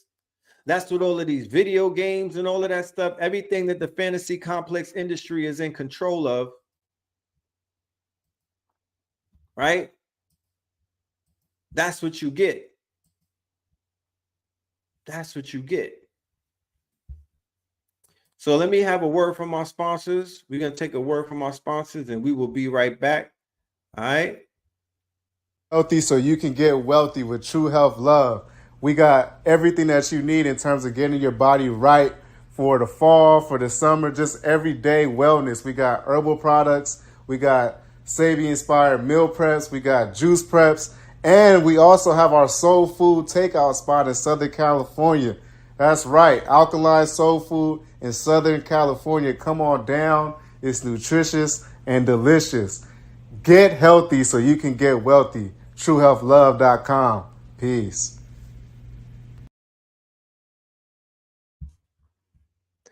Yes, family. Yes, family. On Wednesday, October the 4th, we will be welcoming Master Teacher Ross Ben for our 4-week masterclass on our Patreon. Patreon.com/Red Pillar. All right. We are going to actually be giving out free books as well for our 44th Patreon member who signs up. You will receive a pack of books that our good brother Ross Ben has authored. He is the author of 5 powerful books. One of these books that he's holding in his hands is Rocks of All Ages. That is you have to have that book if you're into the stones and the crystals. If you have crystal currency, you know what I mean? If you're tapped into the crystal economy, if you're tapped into the crystal powers in the mineral kingdom, you need that book in your life. I don't care who you are and how much you know about, you have to add that on to your quote unquote research. For all of my researchers out there, he's also going to be bringing you the information of the Dogon. He wrote a book on the mysteries of the Dogon. Okay. He said this is his seminal work. He also have a book on the mound civilization and mound culture called Free Your Mound and Your Mind Will Follow. Make sure that you tap into our good brother Ross Ben doing a 4-week masterclass, a pivot in time. He's going to be addressing all of the information about the star nations for everybody that's interested in UFOs, the star nations, and what's right and what's wrong and what to look for, because you know that they're going to make contact eventually, but you also know that they're going to be fooling the people and tricking the people and disassociating the people from what's real and confusing the people. So we need to be tapped into master teachers at this point to tell us and to teach us and to show us the tools that we need to move forward. He's also going to be getting into economic alchemy. Economic alchemy, as you know, is utilizing the crystals and utilizing the stones and utilizing all of these quote unquote minerals to basically make a living and to make things happen. How to take a rock and how to take a copper and how to wrap that and how to turn that into something that you could either barter or you could sell for what is known as fiat. Okay. Dogon mysteries and quantum quickening. Like I said, he is going to be a part of the 4-week cycle that's coming up in October. And I'm also going to be a part of that cycle. We also have Ra Aku, who's going to be coming back. So the Patreon is going to be super lit. Class 1 right here, as you can see. We're going to be giving you the introduction to all of these new tools into the AI. You know, it's not going to be like, you know, we're going to treat it the way that it needs to be treated. We're going to, you know, find out how many people are beginners and how many people are intermediate, and we'll teach everybody at their pace. Okay. Matter of fact, let's take a trip. This is the sponsor for today's show. All right. This is the Patreon right here. And this is a new page right here that we have called collections. All right. And in the collections, as you can see, we have the cycles of all of the classes that we did previously with Chicago Crypto Block Bully. All right. The tech analysis classes. We got the precious metal classes with Brother in Cairo. All right. We got Ra Aku, Know Thyself, Cycle 1. We got Cycle 2. So the collection has everything basically together. So you could dive into these classes even if you wasn't present and whatnot. But we have a very strong library. Oh, hold on. We got a strong library to give you all of these classes and whatnot. And we also have ebooks that we put on the page. Like I said, Patreon is where I hang out a lot. This is where a lot of the information and a lot of the products and a lot of the everything that we building is over here, because I'm not rocking with Instagram and a lot of those other people that are censoring me, targeting me, taking money out of my children's mouth and things of that nature. All of that stuff is digital harassment. We're going to have to get lawyers to be recompensated for what they've been taking from us. Okay. We also have the store. We got a shop where we have the raw search of some classic lectures that we've done. If you want to do some breakdowns, that you could take PDFs and communicate with ChatGPT. You could communicate with Microsoft Bing. You could communicate with Claude 2. You could take PDFs and upload it and communicate with it. So even if you get PDFs from scientific research, if you get PDFs from any of these master teachers, such as myself, Blue Pill, KT the Arch Degree, 19 Keys, anybody who's doing research, now you have a way where you, even my good brother Seven Bomar and his app and whatnot, Sybil AI, you could upload PDFs and you could communicate and you could talk, right? We're in the age of intelligence. We're in the age of data. I highly implore y'all to do not sleep on the information the individuals such as myself and my contemporaries are putting out there. Not only are these collector items, but this information is gold. That gold data is gold. So this here is our data, time-stamped, shown and proved, things that were being talked about that you probably could be like, oh shit, I'm just hearing about that. They was talking about that 4 years ago, 5 years ago, 6 years. Yeah. So let me get back to this stuff. All right. Let me get back to it. Yeah. So that being said, like I said, the video is coming out. Let's go to the trailer real quick for Red Opals. We're dropping that more than likely on the 1st. Drop in the winter, dodging the pitfalls, watching his fall, and I still managed like Rich Paul. The paper was calling, I had to go switch calls. I spoke to my twin, I told my young boys I'd never be broken again. Invoking the gins, spitting the spirits, I'm soaking the gin. Your man's in the woods, we smoking on him. What do you mean? We up and squeeze, tuck it and leave, we leaving a stain. A Febreze, running up banks, causing a crash and feathered the feds, Moorish the fashion.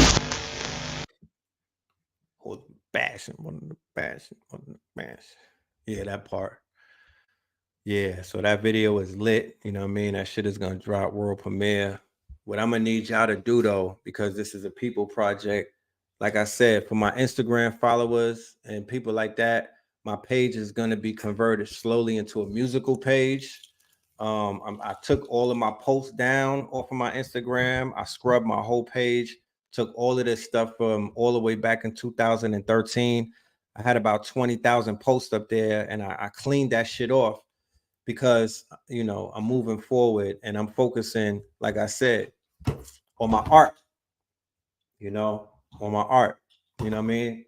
I'm not really fucking with y'all when it comes to this conscious shit too tough because, y'all don't support. And y'all really not there for that shit like that. And a lot of people are switch-sided. So I don't really trust that aspect of things. So I took all of that shit down, you know what I mean? And I'm focusing on my craft and I'm focusing on my art, you know what I mean? And my sciences. I'm doing bigger shit, bro. I'm not playing around on the internet no more. So, it's all good, man. I appreciate y'all for being in the building tonight and pulling up. You know what I mean? It's been exciting. We're just getting warmed up. We'll be back on Melanin Monday, you know what I mean? And we'll have more information for you. You know what I'm talking about? We'll have more shit for you. And we'll see you then. Y'all be dangerous and y'all stay safe out there. and just, you know the ledge, man. Keep your head up. I'm talking about, we out of here. Up in the Dumbo, smoking the gumbo. Few blocks before green, yeah, up in the jungle, coking the bundles. It's history in the making. I'm popping like fish to the grease and the bacon. My bitch is Jamaican. United we stand, dividing these bands. They hide in their hands. I'm riding in vans, sliding your land. Hopping the sprinters. Tore the underworld, popping the mentor. Land of the turtles, I'm popping that splinter. Watching the snowfall, dropping the winter. Dodging the pitfalls, watching this bitch fall. And I still manage like Rich Paul. The paper was calling, I had to go switch calls. I spoke to my twin, I told my young boys I'd never be broken again. Invoking the gins, spitting the spirits, I'm soaking the gin. Your man's in the woods, we smoking on him. What do you mean? We up and squeeze, tuck it and leave, we leaving a stain. Fuck a Febreze, running the banks, causing a crash and feather the feds. Moorish the fashion, horse was smashing, kicking the door. Wave on 4-4, it was blasting, mother the gassing, loving the passion. Eat on your food, the brother was fasting. The weapon that formed against me was me. Perfected the storm as Bentley receipts. Washing the benches, we rinse and repeat. Century of self, I'm centered on me. Red is the pillar, I'm pushing the beats. Higher the level, I'm pushing the keys. They going for 19. The summer is mine, I'm going for 19. Thunder and lightning, flooded the bright lean. The hunger was biting, biting.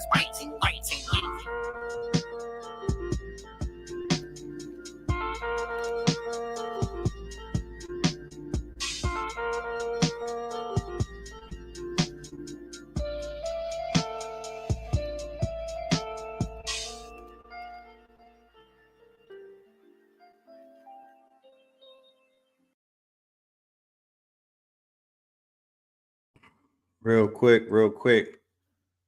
This Red Summer rollout is here, y'all. The Red Summer rollout is here. The Red Summer album is loading. You know what I'm talking about?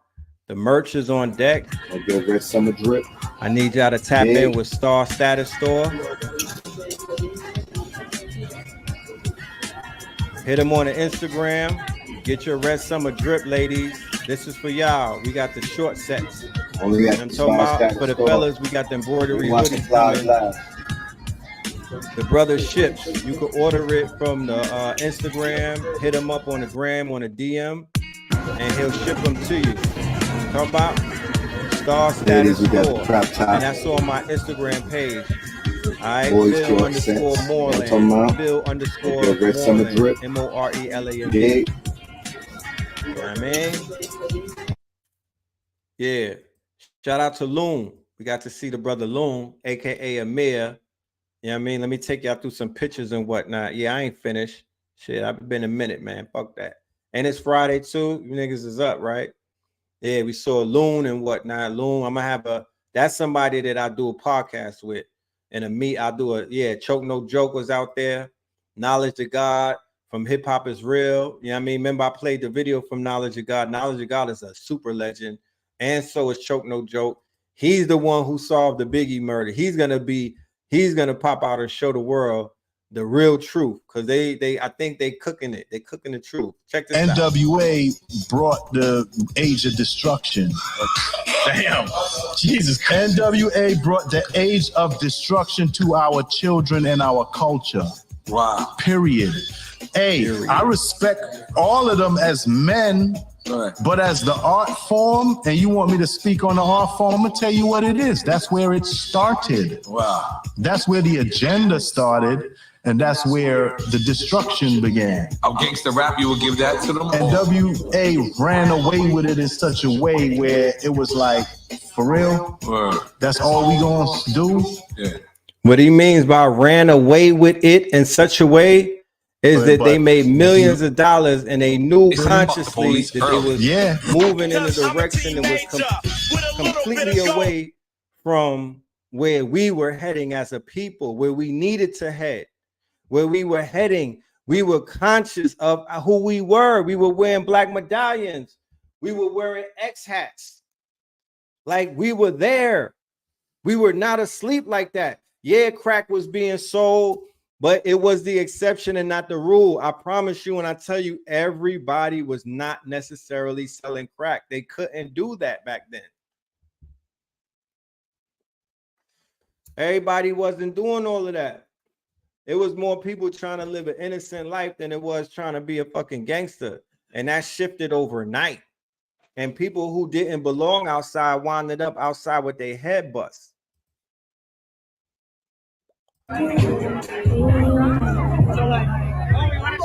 Shout out to Morris Chef.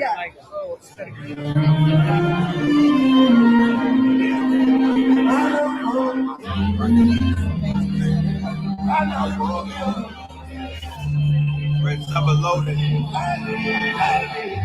It's been a red summer. We got the red opals. I'm in a red room. I'm looking through these rose-colored red glasses, man. What can we ask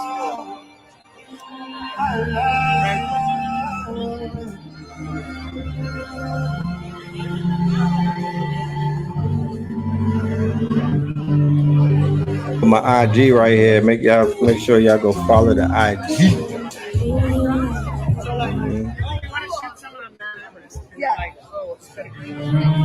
Somebody said they didn't realize I was special ed. Yeah, special ed from the 80s, man. He don't look that different though. He just grew his hair out because he be on his conscious shit. Age of destruction. You know what I'm saying? He grew up, but he was 17 years old when he popped out with I Got It Made. But he's a video music box legend. I promise you. I shit you not. Check this out. Universal Records makes $51 million a day. I don't know if you knew that, right? I believe it though. Universal Records about 30 These to 40% the kind of podcasts owner of I Spotify. listen to. I heard about that. How is anybody independent?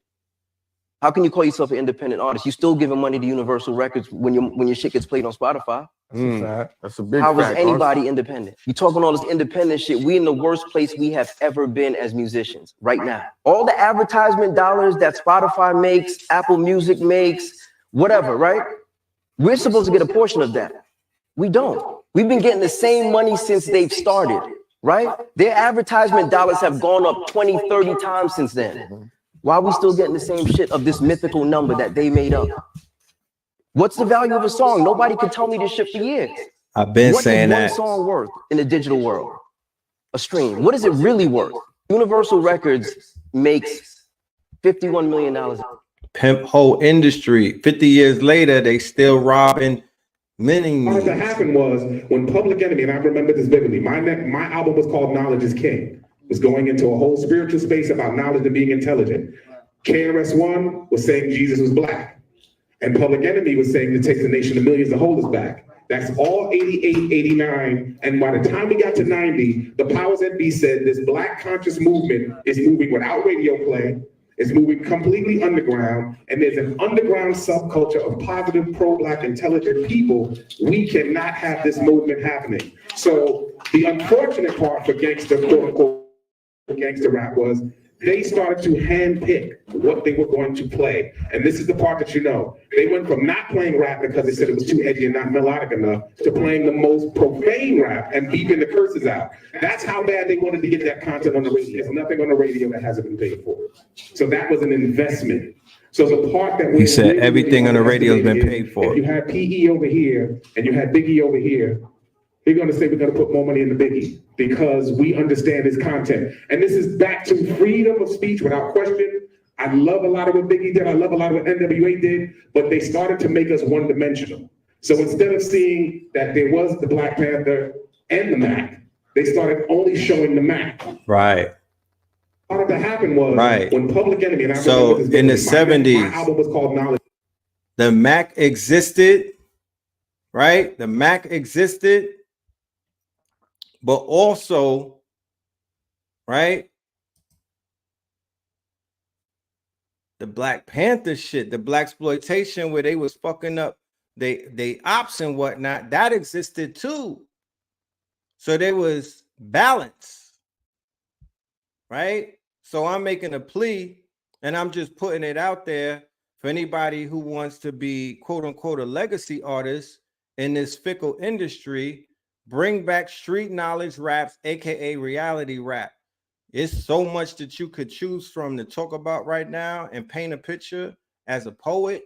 You take advantage of this time that we're in because that's what's lacking. You know what I mean? And here, let me play this verse right here. This is from 2017. You know, so like I said on this page, I'm just giving music. Contractual agreements binding me, reminding me on the 18th they ended the dynasty. Went from Mr. T on the 18th, ornaments of Dora gold to the state greens in the dorm with some dormant souls. Look closely, you can see auras, all colors of the spectrum. Theodora, solid gold H stands for the Hermes. Fish scales on the belt, Little Mermaid. Call them Venom, all black Gucci denim. And I'm in them, your highness be adorned in the finest things. There's diamonds from the 18th dynasty. Canary yellow diamond rings, belts from Orion. Smelt to the iron, shook the pillars of the matrix and they felt it in Zion. Niggas, they be dying without the help of the Mayans. Meanwhile, we build the pyramids without the help of the giants. Birds, they be flying, and my niggas pitching without the help of Orion. Nolan, that is. Picture me rolling, that is. All of my visits have been metaphysics. When they cross the pond, just to toss the bomb. Surface the air, our purpose is clear. The hearse is there.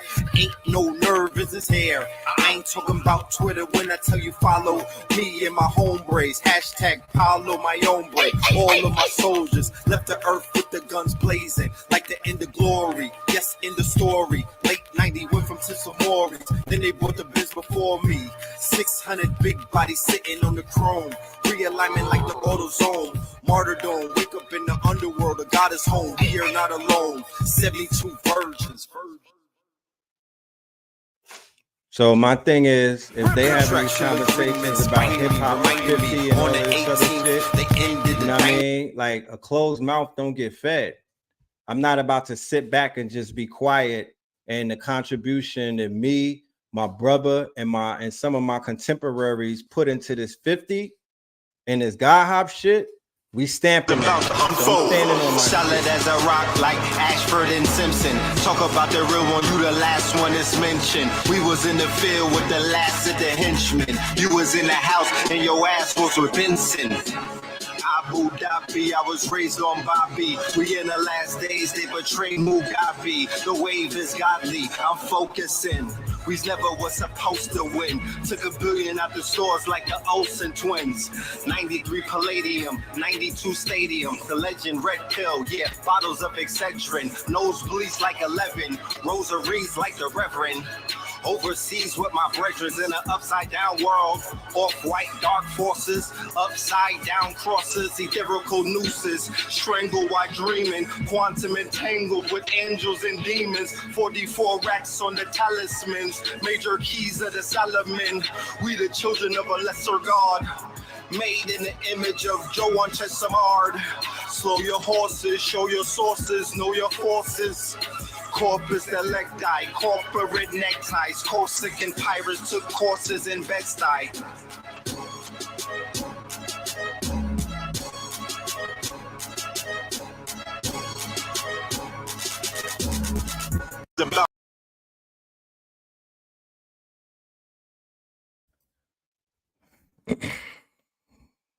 I'm by time the album drop, I have about 50 or 40 clips on my page just with verses that nobody never heard. You know, like I gotta reintroduce myself before I put this album out. You know what I'm talking about? I gotta in this new streaming world and this music world that we in, I gotta reintroduce myself in the hip hop 50 conversation, my niggas. You niggas out of your mind. So for the third and the fourth quarter, respectively, for all of my creatives out there, just know that I'm in album mode. You know, producers, anybody that can add on, you know, add on. And those who take away, stay away. You feel me? But the beats, you could send those to this email. I'm just publicly declaring that I'm in album mode. That's why I'm moving the way that I'm moving and, you know, doing what I'm doing. Because I got to get my mind into that creative space. You know, we're in fall. You know what I'm talking about? We're in the fall. You know, so it's definitely that time. But yeah, it's been lovely. I just want to say thank you everybody that was in the building tonight. I felt your energy. It's great being back. You know what I mean? It's always it's always great to be back, you know. Make sure y'all sign up to the Rumble. Let me go ahead and drop the link to the Rumble. Don't sign up to the Bumble. Or sign up to niggas. Yeah. Let me see. Is that the right one?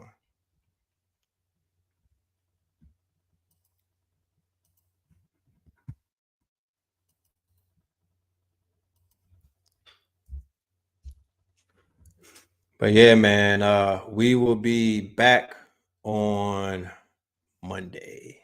Shout out to Blue Pill, KT, everybody in the building. All right. Peace.